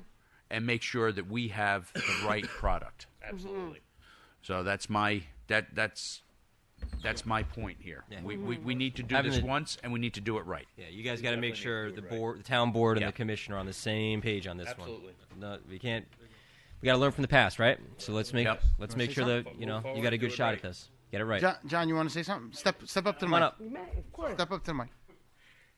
So what would be the process moving forward? The RFP comes in. The commission should at least have a chance to look at it so that we can also discuss it. If we're being asked to help fix it, we should be able to look at the new people who are going in. And then we should also be part of this when it comes to the town board. Absolutely. Yeah. I think as a commission, that makes sense for us. And, we've always deferred any of the Heavy lifting. terms and price it, all that should go to you. But I do think we have a role in this. So I just want to be clear that if we get in the RFP and it's opened, what's the process from then? I think the board has to have a discussion with legal counsel on that, Okay. just to protect ourselves And protect for you obvious guys as reasons, well. but we also want to protect Which I you as want. well. Yeah. So give us some time on that, Right. or But give, you're right, give there will them be- time on that. Right. Yeah. Well, because if we're the fifth, No, it no. has to move quick. Yeah, just, understand. Well, yes and no, but yeah, I understand what you're saying. But I think the board needs to have a conversation with the town attorney on that, and then we can advise from a legal standpoint, Okay. just to make sure that we're clear. We as well, A point well as taken. you folks, want to get somebody in there and get it moving, because if they can start on, I'm just saying January 1. Let's say they could start on January 1st or February. Let's use February 1st. Okay, then maybe by, I don't know, June 1st it would be open. I don't know. I'm just using dates. Yeah. Oh, So the quicker we get it to that point, the quicker everybody can get moving. But I want to make sure we have all our ducks in a row and we don't go through what we went through. It's just also, you're coming into the holiday season. Correct. So a few days, It it's is not what it going to is. matter. Right. Unless you're going to extend it 2 weeks. Well, A few days may matter, but I'm just saying you have Christmas, you have New Year's, you have all that that's coming why up it's as well. People But, might be out of pocket. that's all the more reason not to extend it because we all have families too, and so no, listen. I'm in line with Councilman Deputy Supervisor Diana. I think we let it ride. I do. It's too many. You like that? Yes, I do. I think we let it ride. We stay the course. That's it.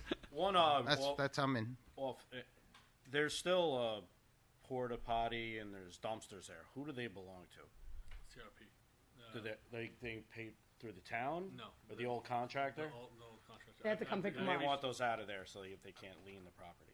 Yeah, I've reached out to CRP. They said they would come get them, so I'll call them again. All right, thank you. I don't know Thank about you. Sergio, but my wife said take a lot of work for the holidays so you don't bother me. So okay. Thanks, guys. Did you want to? I don't know if she's here.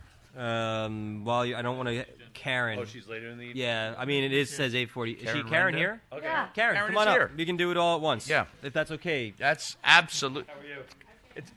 Yeah. It's a canceled. I told you I wasn't giving up on it. I know, I'm surprised. Well, Yeah, not I surprised. told you I wasn't giving up on it. I wanted to show you a lot. So Karen, why don't you? Yeah, if you can want to pass that around the board, and then if you could. Son, I got the idea from Jody Napoli. Yeah. Walden. I don't know if you saw the article. Karen, If you may can- have to back up if you because can- only because they couldn't hear you up here. So Oh, I'm you sorry. have to talk into the mic. Yeah, But you can pull that closer to you. Yeah. You can pull the mic closer I'm to not you. used to Why don't you just introduce yourself real quick? Karen Renda. I live on Friends Road. I lost my son in May 2021 from fentanyl. It's okay. This girl, Jody Nicoli, lives in Walden, and I guess in May 2021, she's a recovered addict, and she lost a lot of friends to drugs, and mainly to this fentanyl. And she made this drug overdose awareness memorial. It's basically a fence. Yep. With the locks. People send her locks from I think All she over.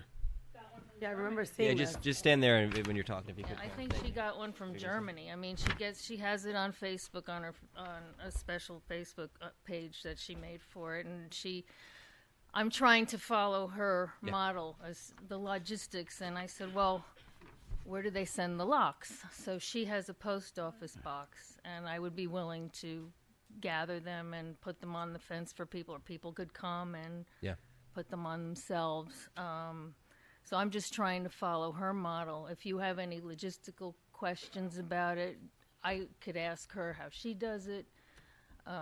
But basically, she said the fence is about 5 feet by 12. That's what she had. That doesn't mean we have to have one that big. But I'm just concerned as a mother.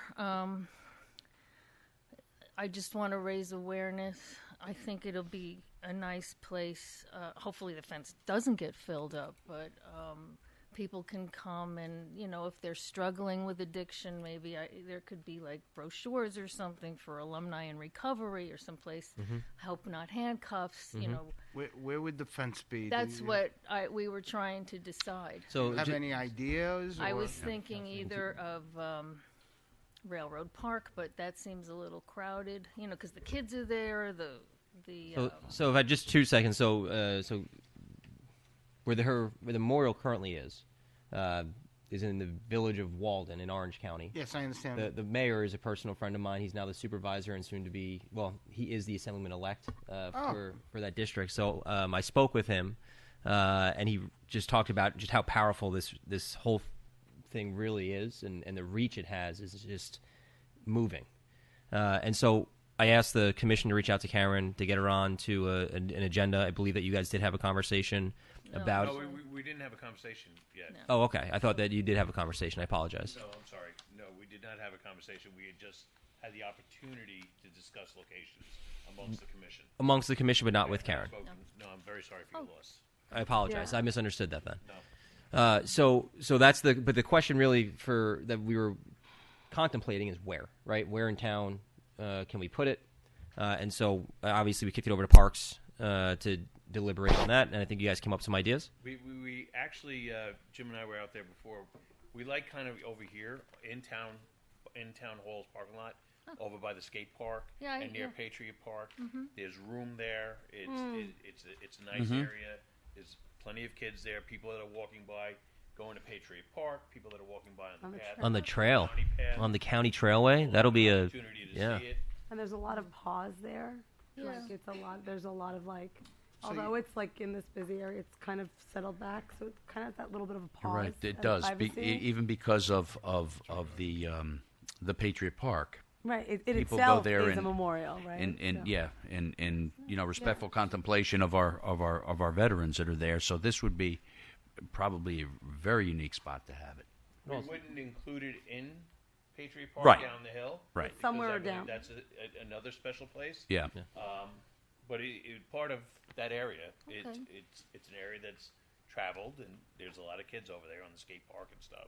So Also- we would put up a 5 foot high by 12 foot long chain link fence. Or whatever. Yeah. just chain link fence. I mean, we originally looked at we looked at some of the other apparatus around town hall to see if but they're too thick for the locks.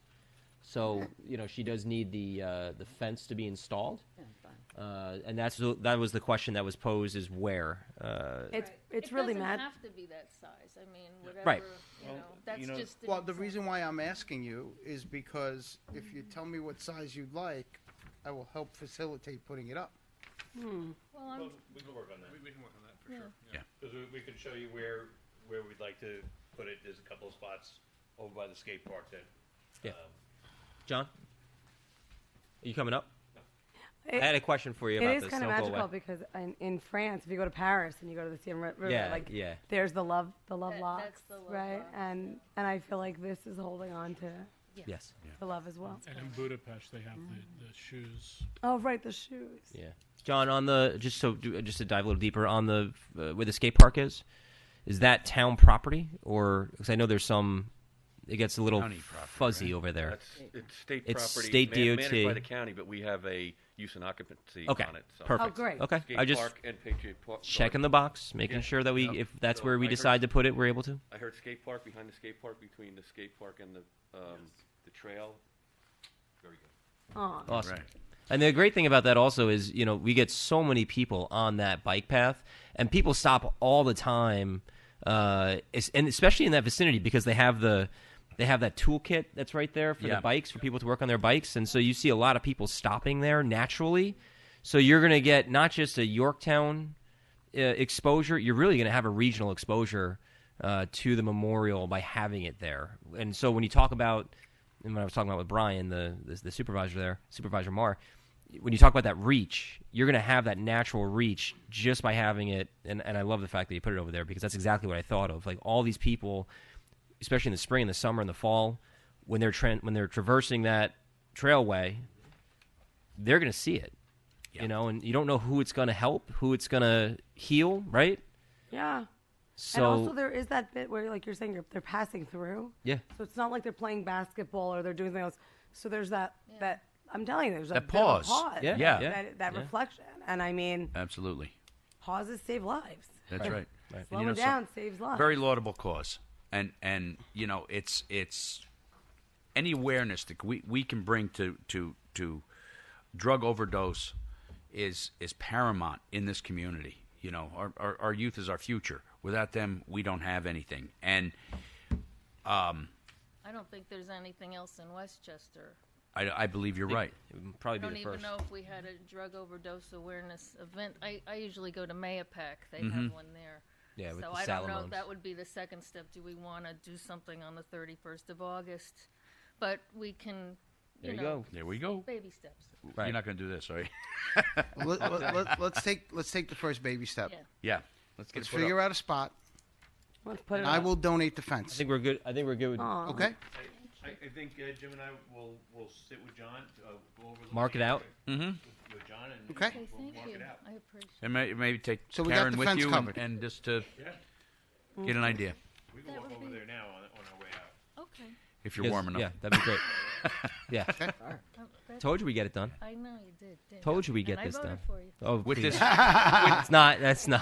with We're this, gonna told you we're we'd gonna get get this it done done, the and minute you we walked in want to my get it office. done as quickly as possible. So Before the ground freezes. I will speak to a company, Salem Fence. They're right in Mayapack, Yep. Okay. and when I will speak to them. I know them well. And when it's said, I'll do like she did. I'll make a Facebook page and Yeah. put like a little, maybe on the Yorktown family page. Yeah. Be Perfect. awesome. People can. I'll get a post office box. My son's a mailman, so maybe I can.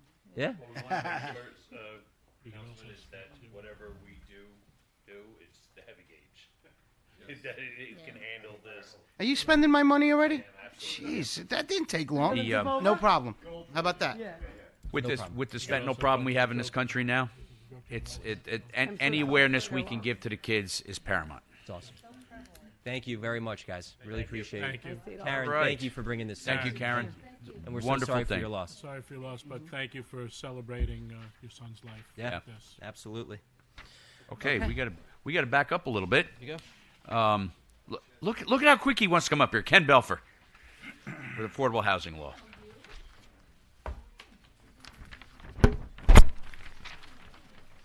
And don't leave tonight before I talk to you. Ken, how are you, I buddy? use this. Mine's Good. Good. Yeah. DED. And I'm wondering if I Worked. can put something up there for just like 2 minutes. Go ahead. It's Only fast. 2. We're gonna hold you to it. Where's my Start the affordable clock. housing Okay, hold me to it. Folks, I don't mean to. Excuse me 1 minute, Ken. Folks, if we could just step out in the hallway, if we're going to have side conversations so we can hear the presentation.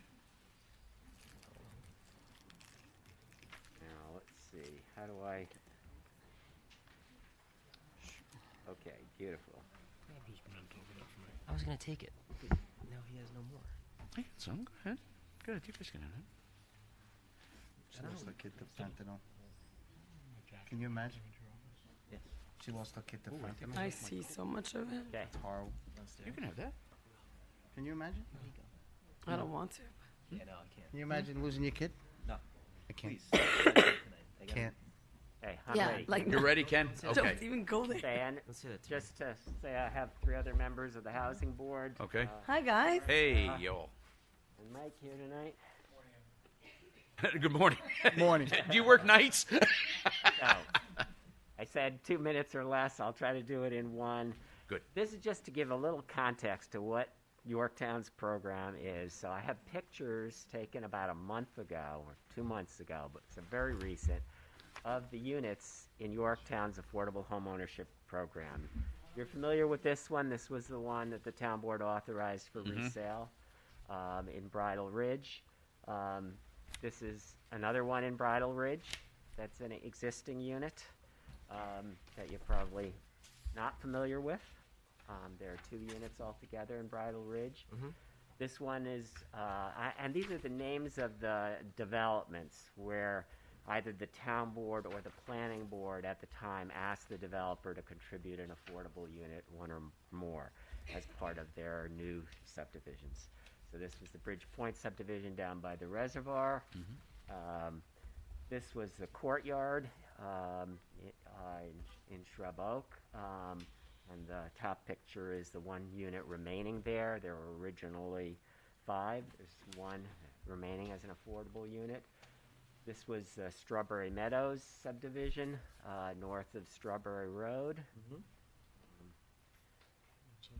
And also north of Strawberry Road and a little bit further east is Blackberry Woods, and that's another affordable unit. Stony Hollow Woods was another one. This one was an existing older home that was on a land that was purchased by the Stony Hollow Woods subdivision, and they provided that as the affordable unit. And this was Wildwood. And I think I've just gone through, that's it. All of the remaining units in the Yorktown program. These are vacant now, Ken? Or is there... No, They're okay. all occupied, but to give you a heads up, one of them, we had a death of the primary homeowner.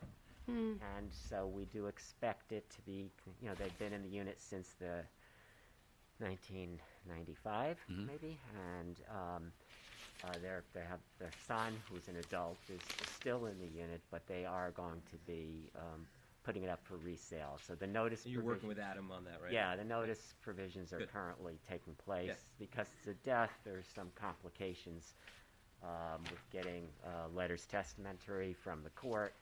So I expect this will be coming to the town board for you to vote as to whether you're exercising right of first refusal. December 30th. Okay. So we're going back to the revisions to 300-39, existing affordable housing law.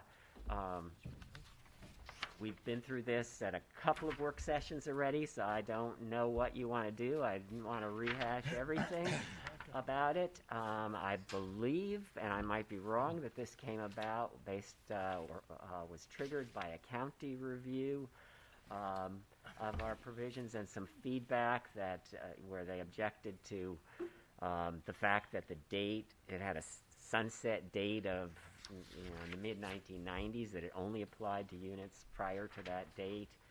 And there are a couple of objections. So the Housing Board made recommendations of changes, and as long as we were making changes, we decided to try to update it as best as possible.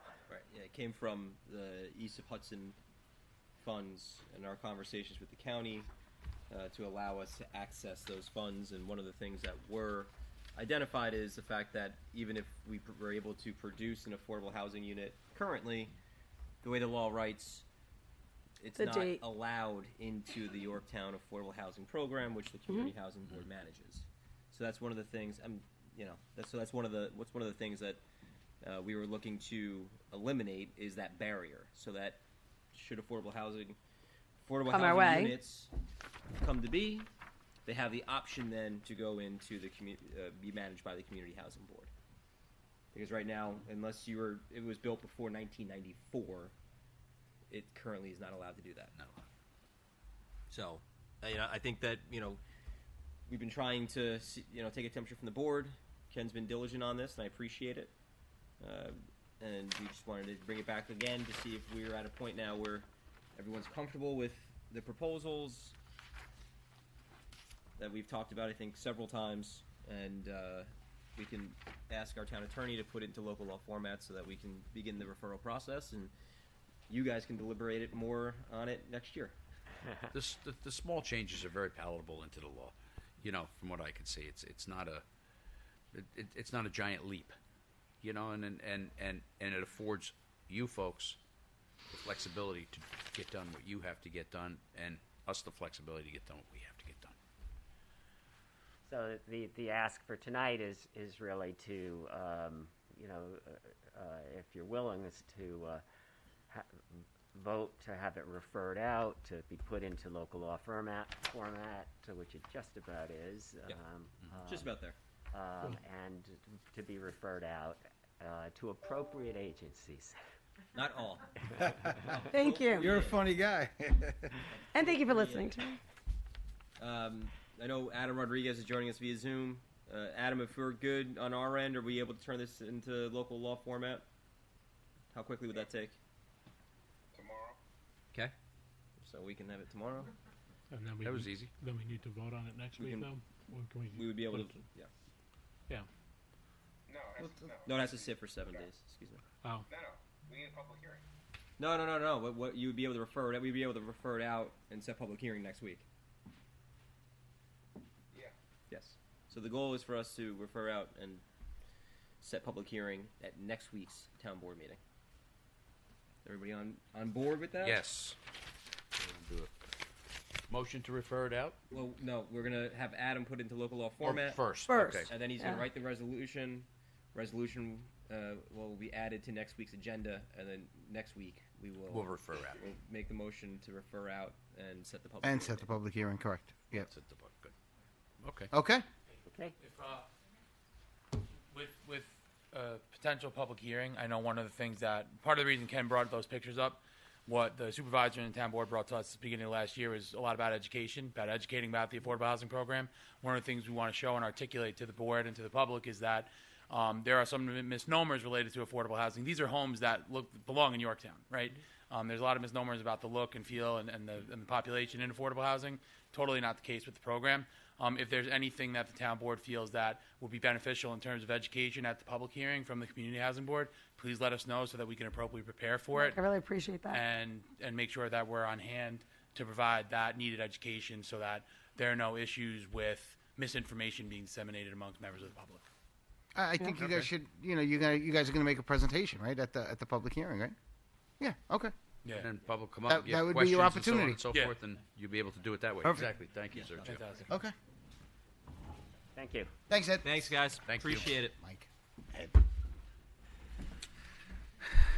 Okay. Cruising right along there. Yes, we are. Councilman, deputy supervisor. I don't know what to call you anymore. We'll just call me Tom. Let me call you other nicknames. No, don't do that. That's bad. All right. We have our ethics committee. Did I miss anybody? No. Jim Moderano. Jim Moderano, come on up. See, Where Jimmy's is he? here. I think we have other members of the ethics board in the back. Ethics board that'd like to come up. Jimmy's looking sharp. Look He at always him. looks sharp. Look at this guy. Look, we have the Moderano Now I twins know- here now I today. know where your son gets his taste from. Yeah. What did you think? You saw your son in action tonight, huh? Nice. Chip off the old block. He was good. He's better. Much better. He's better. Much better? Good He's answer. better than a chip. I lost Ed though. Ed had an emergency. He has to unfortunately take a call for. Oh, he's gone. Yeah, I'll but be he'll back. be back. He'll He's be not- back. He didn't leave. He just had to take a phone call. He had a family matter going on. It's an honor to appear before you. You know, I know you're all for quite a while, some longer than others. This son of a gun was on the ethics board, but I want to introduce Larry, Bob, Mary, and Lynette is home. Yeah. She had some serious surgery. How's she doing? I talked to her today. She's having a lot of, she's a lot of pain, but she's doing better.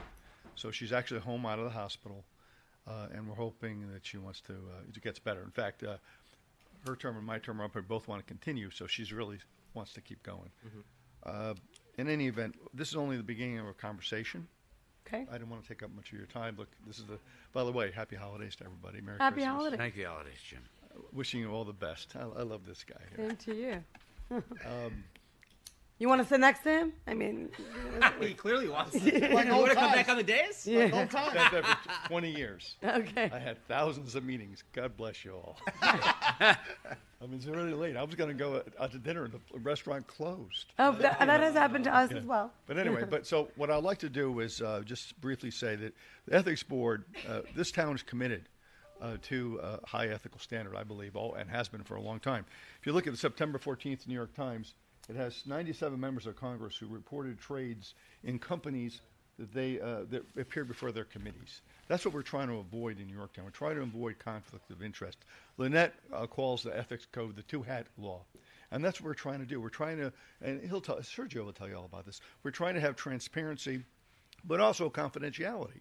So we have to walk a thin line between having everything confidential, yet also having things transparent. It's not always easy. What we tried to do is devise a new ethics code. The old one, hey Ed, nice to have you back. The old one had some typos, and we made a couple changes. But what I want to do is come back, if I'm still on the board, come back in a month or two whenever you're ready, and I want to show you the differences from the old law, and Sergio will tell you, and the new, where we made changes and where we didn't make changes, and the rationale behind those changes. This board worked very hard. I've been on the ethics board for some time, and this board worked harder than any board I've ever been on. I mean, we met with you too. But you're part of this board. For 18 months, we worked on this new law. Yeah, I know. You were part of it. So I'm proud of the board. I want to thank everybody for the service. I know Larry doesn't want to continue. I want to thank him for his service. Thank you, Larry. And I'm telling you, he did a memorable job. He did a lot of work. We all did. But I'm looking forward to the new year. I'm looking forward to seeing you all in the new year coming back. We have a little more time going over this thing. I think we need to make some changes. We need to update it. There are different decisions we have to make, and I'm happy to aid you and join you in any way possible to do that. In the meantime, Happy New Year. And Merry Christmas. Same to you, Jim. Jim, I'm sorry. No, go ahead. I had a question, and I apologize. I had to step out to take out something. There were suggestions made by Mr. Harrington in his report. Were those incorporated into your discussions? Which suggestions? About changes? I never saw his report. Okay. If I can be given a copy, I would be more than happy to. I mean, when I come back, if you can give me a copy of his report. We should be able to get you redacted. I appreciate that. And no, I'm happy. I met with Mr. Harrington. He was a nice guy. He came over to my house. We had coffee and tea together, and he was a wonderful man. So I'm looking forward to reading his report. But I'm looking forward to working with all of you, individually or collectively. Again, Yorktown's commitment to ethics and ethics law is important. If you look at every Somers, you look everywhere, they all have ethics laws. We have, I think, the best. And we want to make it even better. We don't want anybody to think there's anything hanky-panky going on. We want to make sure everything's above board, everything's transparent. So when people have confidence in their government, when they come up here, they know they're getting a fair shake. Yeah. That's the whole point of the ethics law. And I want to thank you for inviting us today. We really look forward to working with you. Thanks, Jim. Have a good evening. Thank you, Jim. Thank you all for your service. And Mr. Killian, thank you. Yep. Okay. I'm going to let Ed introduce this one. Mr. Grace? So we're going to have Michael Grace up for discussion on the Boutique Hotel and the Overlay District referral. All departments. That was my. It's not your fault. Gosh. Good evening, everyone. Hi. How's everybody? Good evening. Mr. Grace. You're on time. Well. We're working. Anyhow, give us the dissertation. Oh, I'm not. I'm just on it. You got 5 minutes. 5 minutes. Obviously, the boutique hotel legislation. We went through this. We all passed it. It's the overlay. This now plugs into the overlay. My understanding is that you referred it out for comment to the. We got a lot of them from everybody. I told you. Well, I know the planning board is all in favor. Look, you know, you went to the Look at library. our director of I made a planning come up mistake too. with the word all. All right. He goes, I referred to Well, the you'll library. have to narrow that down. We're asking for a resolution just to accept it and as an appropriate application under the overlay and get it to the planning board so we can begin our process. I think this one's a no-brainer. I mean, for you guys, you got it's the only place where boutique hotels allows it in the overlay district. We went through doing the legislation to create the parameters for it. So we ask you just to pass a resolution. I gave you the 8 points in the letter. You can adopt that, incorporate that, and just send a quick resolution to the planning to include it. So we have a lot of comments. Comments from county planning seem that this is a local decision. The assessor, just so you know, has no objection. The building inspector has no objection. The highway superintendent just asks that adequate parking for staff and guests be considered. Which Which was would be part of the planning board's deliberations, right, Mr. Tegeter? Our Parks and Rec superintendent feels this would be actually a great thing, especially for away teams playing in soccer games with Veterans Field across the street. I mean, we did a deep dive on this one. What? All. Big difference. May versus shall, all versus appropriate. The refuse department has no objections. Neither does the tax office. And neither does the water district has no objections. So I know that you were worried about that one, Mike. The planning board also, thank you, Mr. Tiger. I don't know if you want to speak directly to this in the discussion with the planning board, but they felt that it is consistent with the general goals of the comprehensive plan. That they were bottom line is they were very favorable about moving this forward under the overlay district parameters. Mr. Taggart, do you want to just really? I think it speaks for itself. I think it does, but we it just we think it hits 7, not all 8, but it still hits enough. And what was the one? Blight. I don't think there's a blight or a potential blight there. Right, of course, right. It's not curing. It's not curing a problem. It's not curing a blighted area, right? So that's obvious. But yeah. you know, the law is written that you don't have to hit all 8. Right. You consider all of them. You can do 7 of the 8, right? You know, 7 of the 8 gets you to Cooperstown. Yeah. just in case you're wondering. Yeah, that's pretty major. So, but those are the comments that we did receive for this particular. Do you want a copy of them? Like maybe like keep them for souvenir ornaments on your tree. So I guess I'm sorry. You go ahead. Go ahead. Nope, take Go it away. ahead. I was waiting. Go ahead. Take it away. Okay, with this, I guess we can move forward with it. Yeah. As far as that goes. Everyone on board with that? Yes. Yeah. Yep. Mr. On Esposito. board, Mr. Esposito. I am 100% on board with this project. Mr. Taggart, from a consistency standpoint, I'm still here, so I just want to. Yes. On the consistency standpoint. Resolution, I think, is next what week. you started out with on the first project that went through, so we can get you a resolution for next week's for town the board next meeting. meeting if you like. Okay. It'll largely be in the same format as the last one you saw. So, Mr. Grace, is there going to be a tremendous difference between tonight and next week? No, appreciate your Yeah. deep dive. On Yeah. Quite. Yes. All right. Have a Merry Christmas. If I'll see you all before then. Anyhow. Yeah. Happy Hanukkah. to All you. right. To half of you. Thanks, Michael. Good to see you, Michael. Go tell. All right. Dan Ciarcia. Is Dan Ciarcia here? Dan Ciarcia here. He might be downstairs. Do you want to go through resolutions? Yeah, let's hit him real quick because he's on his. All righty. way, I'm sure. All right, so let's Dan we'll is get on through the the way. resolutions real quick. All right. Oh, he's he's here? already here? All right. Then we won't do the resolutions real Hey, quick. Look at shop. Oh, is he sleeping down there? Yeah, we're ready for you. He was sleeping. Were you sleeping downstairs? We're Not that cozy. 7 minutes early. Tommy, I take back what I said. Good job running with. Hey, Wow. moving right along. Told you we'd catch up. Even with my deep dive. Even with Yeah. extensive. Mr. Ciarcia, how are you this evening? I'm doing well, thank you. Okay. We didn't hear from animal control, actually. I did not. Ask her.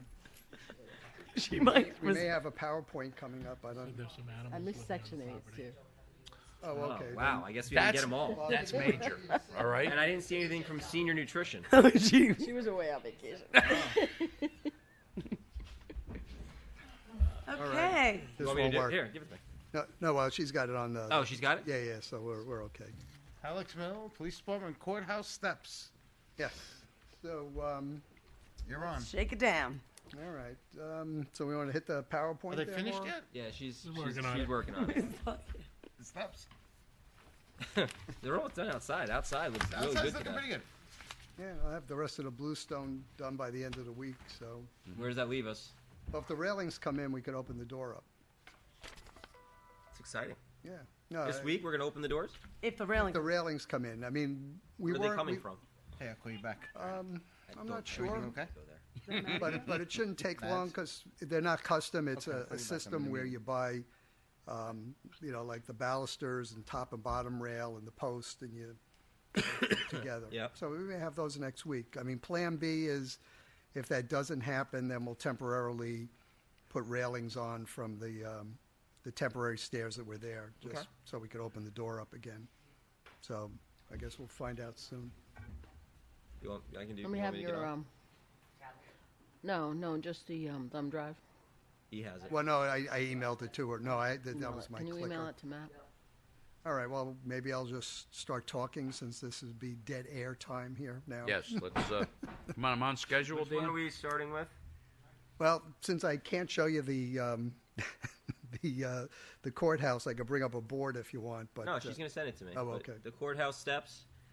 Okay, so the courthouse steps, I think we've kind of got everything figured out. We're going to be changing, we're going to reduce the amount of pavers. We're going to reduce the amount of steps. The lower staircase will remain the same. There's the upper kind of Y-shaped or U-shaped stairs. We're going to shrink those. And to deal with the transitions, we're going to put like planter walls, because we still have to have Yep. a wall there. So we figured to sort of jazz it up, we'll put planter walls in. And then also we have the lower wall by the steps, which is just concrete. It's really unfinished. So we thought we would do is put on a stone facing to make that look more attractive. And then we would do the same stone facing on the planters. And the other big element of this that won't be obvious is that we're going to the depth, to the maximum possible depth, we're going to put in a drainage system to protect the tunnel, the underground tunnel between the courthouse and the PD. Dan, what is that going to be? What are you going to do in as far as the drainage for that? Are you going to overlay that with some type of a membrane or something so that the water doesn't go down that far? Or? Well, what we want to do is first off, the water's getting in there really as the water falls on the plaza. Right. So it would be twofold. One is that we would, since the tunnel itself probably goes down like 12 feet, so we never really, it would be very disruptive to try to go to the bottom. So our proposal, very disruptive and very expensive. So there's a drain on the front side of the courthouse and there's a drain in the parking lot. So what we're going to do is extend those drains to the face of the tunnel, bringing them down as deep as we can with a minimal slope on the pipe. And we would then, exposed tunnel, we would put a waterproofing system on there. There's a couple of different ones we may use. I mean, there's one on there now, but obviously it's not working. And then the other part of it is that same drainage system. In most of the plaza, we want to repurpose the bricks that are there. So we'd put an underdrain system to try and convey the water, Move the water, off yeah. of the plaza to the best we can. So Without having to trench into bedrock all the way underneath. well, yeah. the bedrock wouldn't be there, but once you sent it start to him, digging huh? 12 feet, It hasn't come construction's through. a Have it whole up other right here. ball game in terms of shoring and expense and Did you send it on the disruption. So tablet or the, we just figured that would laptop? be a bad idea. And even getting compaction, because then once we dig that, Send it even to you me. try the pack that pavers will be settling again, and so that's the program. We were going to we moving the handicap spots because right now they're down far. too far in front of the station. So what we're doing is we're putting spots up at the top. So those I got spots. more. Got some? Yeah. Got, let's see. So those spots will be able I think to it be went to more the North accessible. Pole first, more possibly. The tablets are slow. Oh yeah, North Pole bound. Is this my opportunity to pitch for a laptop? It could be. It could be. Let's see, what am I doing here? We used to have one down there.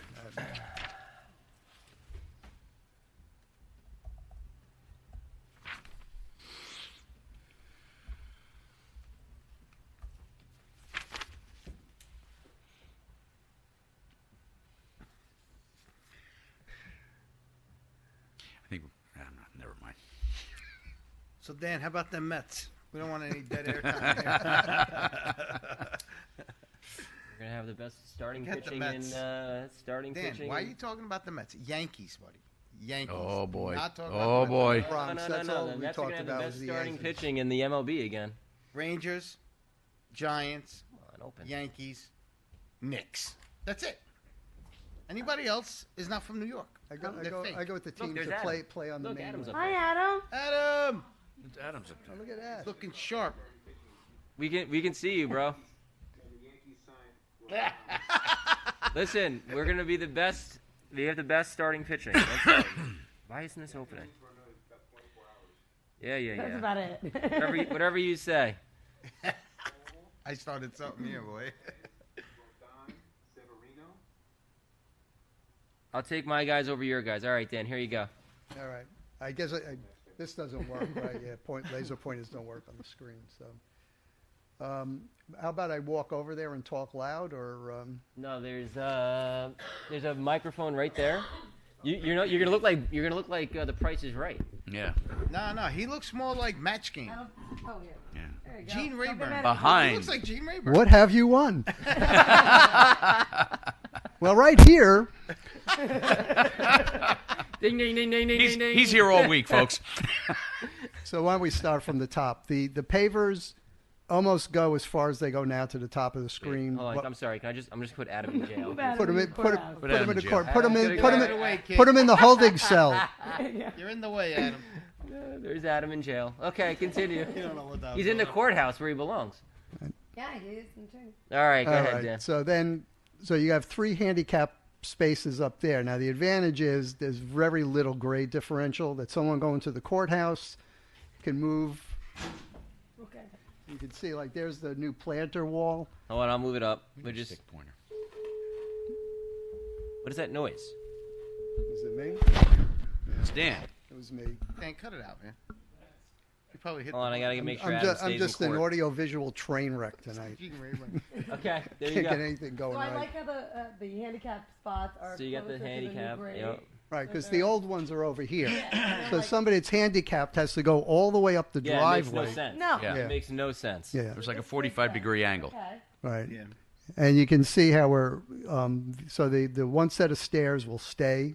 We're going to rebuild them. These ones right Like here. Cambridge interlocking pavers, or are these like bricks? What's there now? No, right now, what you have coming in. Oh no, that would be concrete. The concrete. Yeah, we do it in concrete. Okay. Yeah. And then the upper ones, you can kind of get a sense where it used to be, because now you can see it's a combination of stairs and planters. Yep. So there was no need for all those stairs that wide, and it created a maintenance issue. So we just kind of projected out from the entrance to the courthouse. So you still have steps to go straight in from the PD. You got straight steps to come in, from the lower staircase. Mm-hmm. So we wanted to sort of maintain the aesthetic of what was there previously. So that's we were playing around. We were going to get rid of the pull-in, but then the chief advised me that's when corrections drops off prisoners for The pull-in. they need to pull in. So we brought that back, and then you can see we did some planting outside the existing wall, plus the area over. Retaining wall, right? Well, where the planter is on this side, those were pavers. We're changing that all over to grass and possibly additional landscaping, because again, there's no reason Have some concrete. to have concrete or brick. So we also changed around the lower area by the lower stairs, which really takes a beating. The pavers got pretty beat up over there with cars driving over it. So we're replacing those curbs, but we're proposing to do that part in concrete. Mhm. So that's, there's a separate utility plan which touches on what I talked about earlier about the,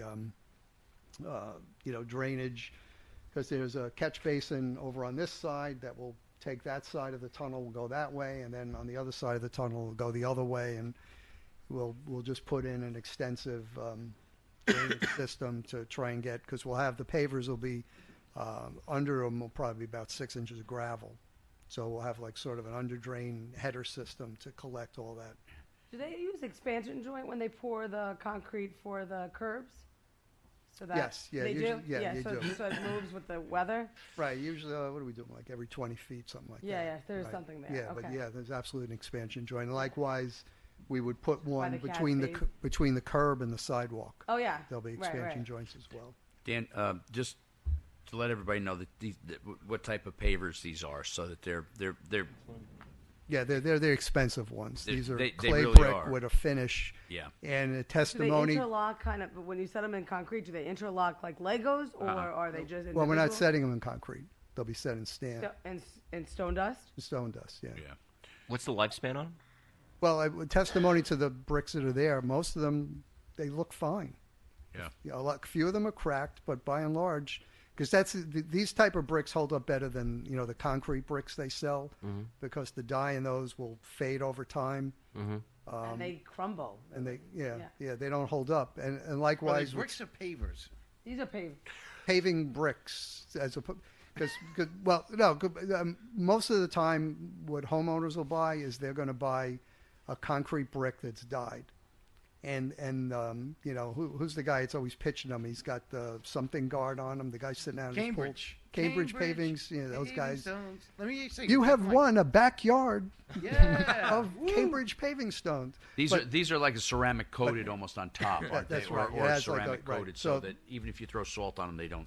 Yeah, so the pitch man for those things, Armortech does he good talks ones about too, like Armortech, which is the different same sizes. idea because it fades. You try and put something on to protect, but a clay brick with that finish on it. And I mean, in terms of you want to look at it, you can take a look and you'll see that the finish on those is, probably I don't know, it's like 25 years or something like they're that. good quality.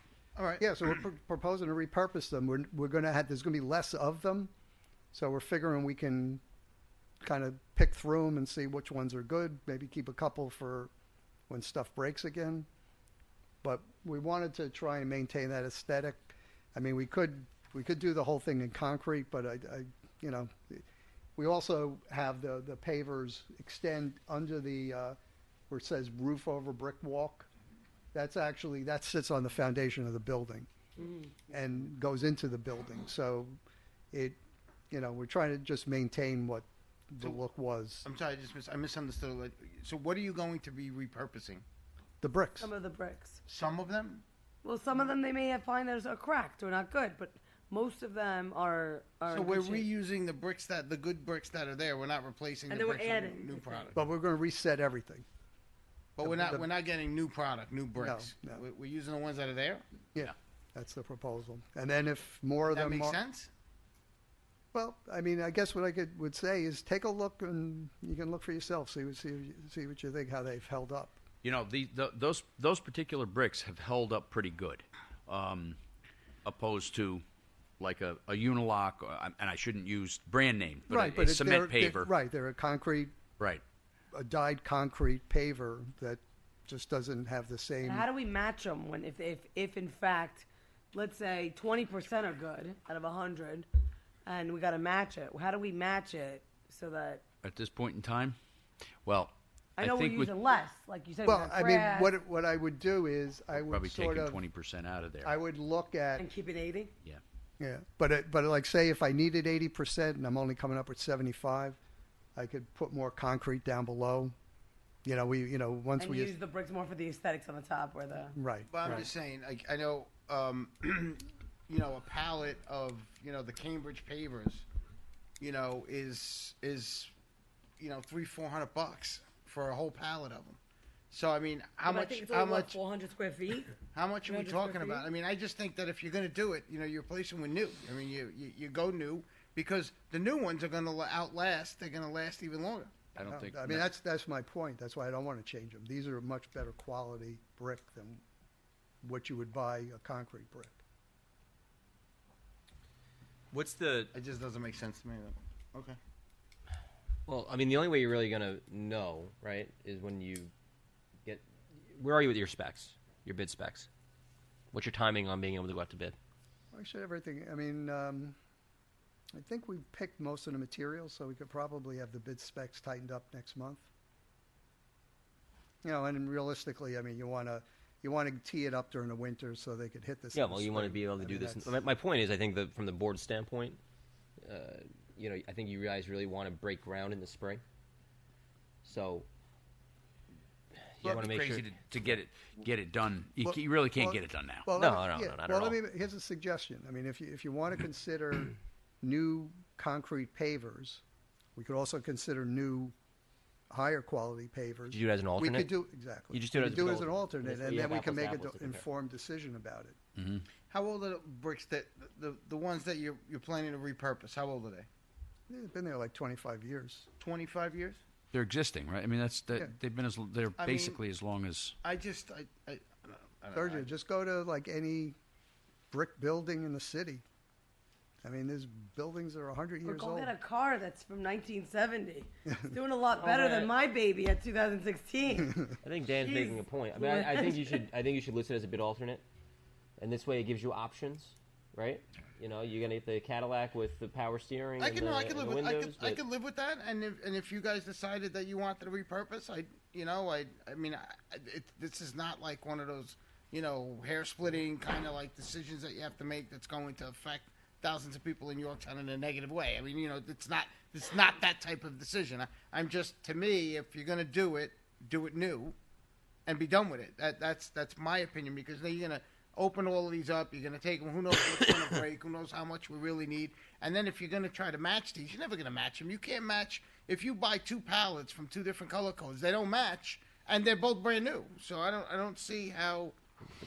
Serge, I'll take a ride up there with you. We'll go over to. That's fine. I can do that. I mean, we can get some samples. I mean, I'm not opposed to it. I'm just. We could get some samples of the concrete bricks too, if you guys want to look at them. I mean, the other surface, which. See, one of the things I worry about with a place like that is it's heavily salted, and the concrete bricks take a beating when it's a safety concern. I mean, you look out there, you can see what a beating the concrete steps took with all the salting over the years. I mean, they're shot. So when you in an area where it does that, the clay bricks are much more resistant to the salt. Yeah, they do a lot. Well, we could buy clay bricks, right? We could buy high quality clay bricks. Yeah, well, I mean, 400 square feet. It's 400 square feet. Well, I think it's going to. Well, I can do some pricing up of what it would cost us if we wanted to buy that type of brick as opposed to a concrete paver, and we can keep the. I'm not criticizing what you're saying. I'm sure it's going to look. I just think that if they're 25 years old, Well, you compare a new brick to a 25-year-old I put it to you brick. this It's a way, big difference. Sergio. After it's heavily if I was salted. taking something apart that had granite stones on it, and somebody said, you can put these concrete things in, they'll look fine. But nobody's suggesting that. No, but I'm saying the analogy is that why get rid of the granite? The granite will last forever. To put up something that may not be as robust under the conditions of just salting the hell out of it. And we'll go up there, take a look, Serge. Yeah, and it's not a decision we need to make, but this is what we need to do: is have a dialogue about this. I did talk to the chief, for example. He had an issue. He wanted us to we had bollards up by the handicap spaces to protect the building. When I spoke to the chief, he was interested in putting bollards along the side of the building. Right. So there'll be other. You Give have and takes. stakeholders over there between the court and the police that have issues, and we'll try and address them all. We can look at different materials, and ultimately we got to face up to how much we're willing to spend on it. Then we're going to move the flagpole down a little bit, also. I thought I would leave it right where it is. It Okay. just seemed like an expense that Didn't have to happen. I mean, we could do it, but it's a thing to move. Okay. You got to bring rigging in and stuff to. And when we do the treads for the steps, we're going to use a bluestone on that rather than Well, concrete. I mean, that would be expensive. Unlike here, we don't have that many steps. To do all those steps we have there would be kind of pricey. Only because, quite frankly, that's what ate the concrete up that's there. Yeah. No. So I'd rather do it once, do it right, and if it's a little bit more expensive, it doesn't have to get done again, because somebody walked into the police department with me the other day and said, "Oh my God, how'd these get eaten up?" I said, "It's all the salt." I said, "We did get them squared up a little bit." I said, "But that was 4 years ago." So I let's do it once, do it right. Okay. And again, I can talk to some agree. contractors and get some Yeah. preliminary pricing on stuff, because now that we have a plan, we'll know how many square feet we're dealing with. And I just want to add just my 2 cents. We've just been talking about this Let's get it going. for just an obscene amount of time, and there's no blame. all No, right? no. I just want to make sure we're clear on that. I'm not blaming anybody, but I would just urge you guys just to be careful, because you once you dive into that rabbit hole, it's going to take you weeks, if not months, to get out of it. And guess what? You're already going to be in the summer. That's right. So So just let's get it- keep it. But what's the rabbit hole? Getting new bricks? No, I'm just saying, we've I'll call the guy in Yonkers. we've He'll gone bring up we've 3, gone 4 through pounds. we've gone through multiple iterations of this. That we wanted to get this done over a year ago. So when will the So- specs be ready for bid? You have to talk. Dan's saying next That's month. our next. That's Yeah, our next. I mean, meeting, right? again, if there's going to be changes or whatever, but Right. But at this point, I mean, the 4 corners, I think we've kind of got a handle on it. Yep. And whether it's clay brick, repurposed, clay brick new, concrete brick. Right. We can have different details for them. You're or saying the different clay brick are better, right? They hold up longer, and that's what's there now. Yeah, they're baked, Sergio. The clay, Yeah, no, like I got pottery. you. No problem. I worked on a campus that they started construction of the buildings with all brick in the late 1800s, and the buildings were amazing. Matter of fact, at one point they cleaned all the brick. They got because they were painted over the years, and they just sandblasted everything, and it just looked absolutely amazing. Yeah, you just touch up the membrane and keep moving. I usually don't call that into the audience, but Michael, you just did clay patio pavers on at your house. How many pallets did you use? Come up to the microphone, please, sir. He was thinking. No, it's probably about 400 square feet. Is that what you're doing? No. No, you're doing. No, a lot I'm just more. curious on the On expense. price? Yeah, no, It was like $7,000, right? I'm listening to you, Dan's right. They repurpose it is because it's going to be cheaper and that's a better quality. No matter what you buy, the concrete is not going to. It's going to deteriorate. I don't salt my patio. Right. But you salt that. That's the whole problem with that over there. Right. So it's not just whether you go. Right. If you're going to go new, you got to go what's there. But why go and say repurpose? It's repurposed. It's all good stuff. Yep. No, I was just curious on the price of those. Yeah, no, it's expensive. My patio was like it's about $8,000. about $8,000. I remember us talking just about on- it. Yeah. And that was I did the labor, so Yeah. it's expensive. It's expensive. Alrighty. Thank you. Thank you. Luciana knows best. Yeah, why are you spending $8,000? Where'd you go buy it? That's what I'm talking about. You spent $8,000 on your patio and just Okay. All right. Before we get going here, For 400 square feet, that's 2 pallets. my fault. wanna- Why you? My fault. What patio? You want to go to what's going on here? It's not that expensive, but all right. Nope. But I mean, gotta we don't, shop we don't, it, we yeah. know how many square Don't feet want we have, this. so we Go can away. price it up with different materials. Because the labor would be about the same. Listen, if the bricks were from the 1800, like Ed said, I would say, yeah, I'm all for it, because that's something that's Is this thing? They're from the 80s. value. This is from like 1985. Or 95, yeah. You know what I'm saying? I mean, I'm not attached to Well, it. they still make bricks the same way. And then you had one more that you wanted to talk about, Halleck's Mill. Yeah. That's,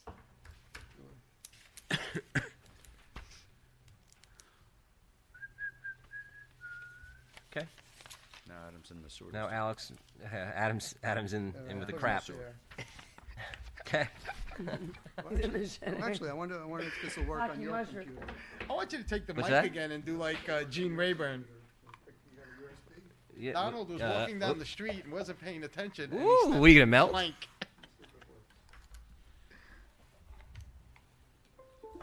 Look Look at him, he's like slick. Yay. Hooray. Just don't take Adam off the screen. All right. No, I You like him can't right do- I where he can't is. go with I'm this. joking. Continue. All I can think about is Bronxdale. Put him in the bathroom. Yeah. He's bad luck. All right, Halleck's Mill Sewer District, Phase 1. All right, let's see what we got here. Go for All it, right. Dan. All right, Danny. So just quick overview. This is, all the stats on the, how many people and all that stuff. So we broke out to phase 1, which is, roughly the 315 piece parcels. And here's where we're at. So here's the main things, right? So it's 315 parcels. Our budget was 14.3. We got the DEP 10 million.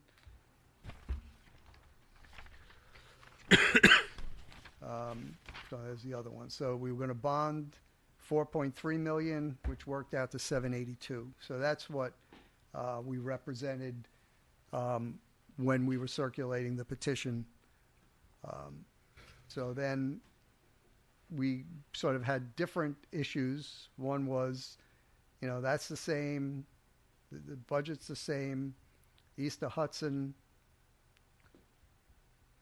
Then we got the Mondaire Jones money, which reduced the overall cost of the project down to 3.2.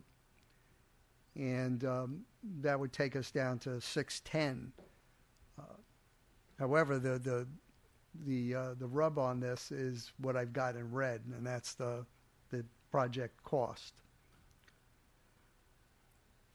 So just where we're at. So the statute for establishing a sewer district requires they have a specific name. They call it the map plan and report, and basically that's the document, the plans where we do roughly a thumbnail design and come up with a cost estimate for the basis of what the district's going to cost, because we're basically putting a proposal on the table where we're saying this is how much it's going to cost you, and you're going to get sewer. So we're laying out what people are going to get for their tax dollar. So that was done in April of 2019. So it was revised in July. And that was in response to comments we got about the low-pressure sewer pumps, predominantly up in the Sparkle Lake area. So in December of 2019 is sort of, once we laid out the deal and we circulated petitions, we got to the point where we had more than 50% of the owners of property agreeing to, signing a petition that gets notarized. And that's part of the process we followed, which was establishing a district by petition. So it took a while to get the commitment in writing on the East of Hudson funds, which we needed to send to the Office of the State Controller, which we got around in June of last year. And last year also, in March, this year, I should say. In March, we were notified of the Jones grant. And then in June, after all the pieces came together, we submitted our application to the Office of the State Controller. So where this takes us now is they've looked at it and they have comments. Some of them are, just amplifying on some of the documents, making sure certain things are certified and things of that nature. But there's two big issues that kind of put us where we are right now, where we have to sort of change it up and remedy. So the two main issues that we were dealing with, as I said, back in 2019 is when the estimate was done for this. Now, everybody's aware, since 2019, we had the pandemic, we had inflation, we've got interest rates going up, and the comment from the OSC was, is this price estimate still valid? And with a straight face, I can't say yes, because a lot has changed. So we reworked the numbers. We're going to refine them, but that will require preparing a new map plan and report. The other thing that they had an issue with was the method of assessment, which in the original map plan and report, we really don't it really was never articulated. The way it was done to come up with that number that I showed you on one of the earlier slides was basically just taking the annual principal and interest and dividing it by the number of parcels. In the past, we hadn't done it like that, and OSC called us on it. They said it can't be, because they don't even like you do it in ad valorem. It really needs to be done on a unit charge basis. So we went through the 315 parcels using a methodology we've used in the past to assign unit assessments to that. And a lot of our other sewer districts, the debt service works like that. So the bottom line is the map plan and report has to be redone, and my hope was that we could just submit a new map plan and report, but that's not going to fly with them. So what we need to do is to finalize the new map and report, and there's sort of a history here. We have petitions, but there's another way to establish a sewer district, and that's by on the town board's motion. So my recommendation is that we come out with a new map plan and report, except this time around we hold a public hearing and we put it out there what the new costs would be and factor in that we got this grant, but the price of the district went up.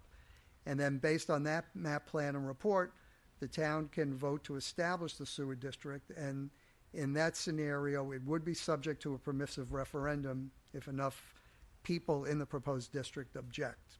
So that's kind of, potentially the downside. But the good news is we've already kind of done more than a straw poll on this because we did the petitions. So we know that we've got some support. So I think if there isn't a whole lot of change in the annual tax rate, that support will still be there. But that's sort of where we are right now. And my recommendation is the next step is we kind of, in a sense, got to reboot this thing. And, we'll have to talk about it. But that's, obviously we'll discuss it with bond counsel. Well, I discussed it with bond counsel already, and he thought that was probably the best way to go at this point. How long is it going to take for a new map plan report to be created? Again, I think we should be able to. We did most of the grunt work already. Yep. We reinvented, the whole design to do the tabulation on how many feet of pipe, how many manholes, how many pumps, how many feet of force main. And we got some recent pricing from a project they did in Cortland. But I'm going to be reaching out to some of the contractors that I think would be interested and to do a reality check on the unit prices on those items, to make sure. How long? Like I say, I think a lot right now. I think the real heavy lifting's been done already. It's really a matter of just doing some research on pricing, and then we would update it so we'd be in a So is it position. January? February. So how long? Just January, February. I think. January, February. Could call a hearing. Okay. Is it going to give you the opportunity to examine some of the parcels? Because I know that you and I had a discussion about looking at some of the town property that's around the area, and you might be able to take some of the people who were originally scheduled for a pump and have them feed gravity. Yes, yeah. I mean, one of the things we'd want to do is sort of value engineer it. I wasn't a big fan of putting all those pumps in the Sparkle Lake area. So the biggest issue we'll have to deal with it's at the end of all those streets, the tree streets there, Ash and Cherry, all the ones that are on the west side of Hyatt Street, they all go to a big piece of open space the town owns. So the thought would be we would need to get a wetland permit from the DEC, but it would just be so much better to not have all those pumps up there. 100%. So if we could get their support. And the other thing we would look to repurpose was that the Chelsea subdivision, when that was done, originally that was supposed to go to Halleck's Mill. And they obtained easements to get from where the pump station is now that serves Chelsea out to Granite Springs Road. So all those easements have been obtained. So we would look at possibly doing that, utilizing those easements that had never been used. Right. Okay. But, so we want to definitely We also saw that there was town-owned parcels that would also allow us to get down to the line that runs along Sparkle Lake. There's a line that runs along the west side of Sparkle Lake. So we have a town-owned parcel where we could also pull some of those parcels that previously were on pumps and get them to flow by gravity. All right, so is it possible, because everything is so in flux right now, that you're gonna price something out on Monday, and on Tuesday the pricing is gonna be old, right? So I think if we're gonna do this, we gotta move, But expeditiously on it. we're putting contingencies in it. Okay. Yeah, I mean that'll be in there. The whole pricing. Yeah. So 'Cause if we do it on the town board's motion, because now what you can do is we do it on your motion, and we don't have to go through the referendum process. Not necessarily, but Not it could necessarily, end up but that if way. we have to, we have to, and set up a polling place, and and just do what we have to do. But it could still go pretty quickly because I think it's not inconceivable we could have everything approved by the summer. Reason being, the state comptroller's office has already looked at this thing. So in a sense, even though it's technically like a new action, it's really addressing comments that they had on an application that was previously before them. So, in that regard, it wasn't that bad. I guess it was about 6 months for us to get some feedback from them. So given where we are in the process, and then once that happens, we can do detailed design and start putting it out to bid. We could even do some of the little ones. All right, so it starts with the new map plan, which you could get to us by like mid-January, maybe. Is that feasible? Yeah, for you.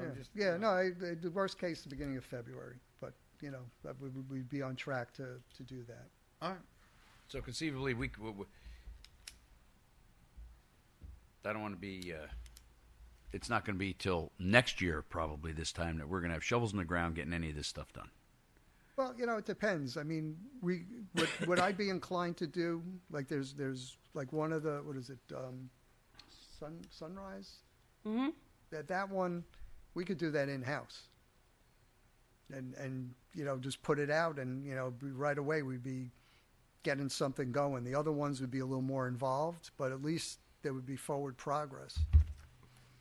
Right, because some of them need the DEC stuff, like they need other pieces. Yeah, right? I mean, the Sparkle Lake Right. thing, because we might be talking about mitigation and. Yeah, once you start that, you're on full delay. Because then, I mean, there's no geologicals done or anything like that as of this point, right? No, they did some borings. Did they? Yeah. Great. Yeah. How big is the rock? That varies. but I mean, the truth is, borings are like a box of chocolates. You never know what you're going to get. Yeah, exactly. Exactly. Especially when you go up there on that hill. You do a boring and 100 feet away. Yep. You're hitting bedrock, and then someplace else you're going real deep. So there's a certain amount of unknowns about that. Yeah, right. Listen, it's not obviously the news we're hoping for, but it's At least there's an action plan and something. Yeah. And I just, I find it ironic the guy who did the original map plan used to work for the county for the sewers, and he. Listen, I think for you guys, it's all about momentum, right? So you still have a lot of momentum behind you.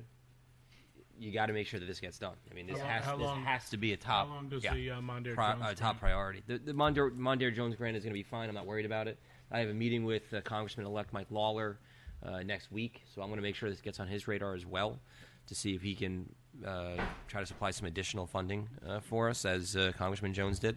But you just, I really can't emphasize it enough to the board. This has to be a top priority for you to keep this ball rolling, because it took so much for us to get it moving again to this point with the comptroller's office.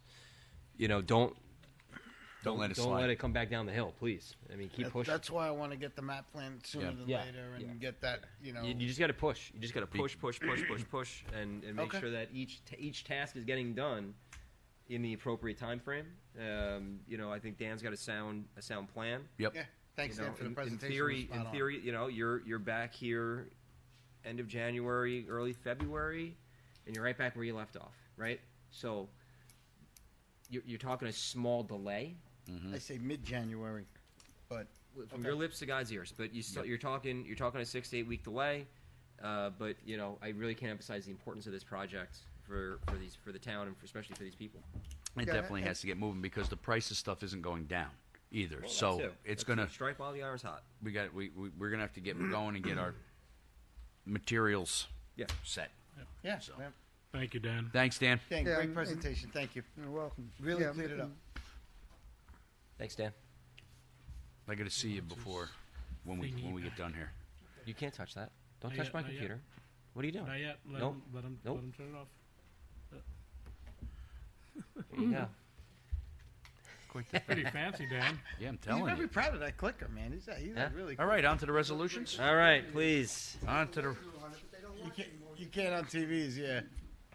Go do it, my man. Okay, on to resolutions. Appoint Chad D. Delgado to the Yorktown Police Department effective December 14th, 2022. Be it resolved that Chad A. Delgado is hereby appointed police officer in the Yorktown Police Department effective December 14th, 2022, to be paid $59,709 annually. Authorize the comptroller. Oh, I'm sorry. Be it further resolved that the appointment is subject to a probationary period of not less than 12 nor more than 52 weeks, commencing on the first date of appointment on December 14, 2022. We wish Chad a very safe and also long career here in the town of Yorktown. Yes. Yep. Congratulations. Authorize the controller to refund Grace Baticlio for overpayment of her water bill. Authorize the comptroller to release $8,531 to SNL Plumbing and Heating for retainage owed to them from the highway garage. Authorize the comptroller to process the following budget transfer: highway paving, $116,175.68 to highway equipment, $116,175.68. And that's payment for a tractor purchase. Authorize comptroller to process the following budget transfer: from police equipment, $17,253 to police vehicle equipment, $17,253. These are for the new car cameras. Yes. It's great. Authorize comptroller to process the following budget transfer: legal foreclosure sales expense, $10,312.50 to legal outside counsel fees, $10,312.50. Authorize comptroller to process the following budget transfer: equipment maintenance, $12,000 to equipment, $12,000. Authorize the water department to replace obsolete vehicle on public online auction with Absolute Auction. Authorize comptroller to process the following budget transfer: highway medical insurance for $15,000 to highway snow overtime for $15,000. Award bid to Park Ford for the purchase of used unmarked police vehicle. What happened? No. Okay, keep going. All right. Unmarked police vehicles. Accept the retirement of Jessica J. Bamback from Parks and Recreations Department. Thank you for your years of service, Jessica. That's going to be effective January 27th, 2023. Accept the retirement of Barry Gelman from Parks and Recreations Department, effective January 14th, 2023. Barry, thank you for your years of service. Mm-hmm. Accept the resignation of Kara Brunner, effective January 2nd, 2023. Thanks for your time here, Kara. Accept the resignation of Patrick Francois, effective December 13th, 2022, Matt. from the Yorktown Conservation Board. Authorize extension of contract with Peak Performance and Service. That's for annual maintenance and on-call services for town boilers, burners, and furnaces. Authorize the purchase of a 2023 award. I'm sorry. Authorized bid. Authorized bid for the purchase of a 2023 vacuum hydro excavator for the Yorktown Water Department's a Vactor, folks. Authorize the following employees to carry over their remaining vacation time, and no, I'm not reading every don't one do of that. them. Oh, why not? Okay? You made me do it. Yeah, but you turned me Come down. on, man. Okay. And that's it. Can I just, before we make a motion, I just want to just thank all of our employees. Jess Bomback's been here for a long time, and she has been just terrific for the town. She's like the last Bamback left. I think so. I think so. Yeah, no, it's the end. Husband did. Or She's gonna go enjoy being a grandma. End of a dynasty. Yeah. Barry Gelman as well. Yes. Also been here for a very, very long time, and just want to thank him for his service. And Kira Brunner, I am so excited. Kira's coming with me to the assembly. So we're on to our next and exciting adventure. And she's done phenomenal work here in town for the time that she's been here. She will be and missed. I really do appreciate all she's done in the supervisor's office and the legal office. I know she's been instrumental for Adam Rodriguez, our town attorney, and so we do. She is an employee of the month. You're right. Thank you. I also want to throw in a thank you to Patrick Francois, because when I was the liaison for conservation, he was just an amazing person to learn from. He's actually a neighbor of mine as well, but a great guy and really dedicated to the town. And He's your neighbor, and he still talks to you? he still talks to me. Wow. Very rarely, but He gets free ice He cream. doesn't want to talk to you anymore. I understand. normally when I'm with Carol, he'll talk to her, and I just consider the conversation with me. I think he's mad at you because the thing you're building is like a 4-story kind of like. Apartment. Is it a boutique hotel? It's blocking You better his do your view. deep dive, Ed. That's it. Better That's do a it. deep I think dive. it's blocking his view. All right. I think we need a motion to accept the Somebody make a resolutions. So moved. Second. I have a second. All in favor? Aye. Any opposed? Motion carries. Look at that. Buonasera, Motion Yorktown. to adjourn? Motion. I make a motion. Do I have a second? Second.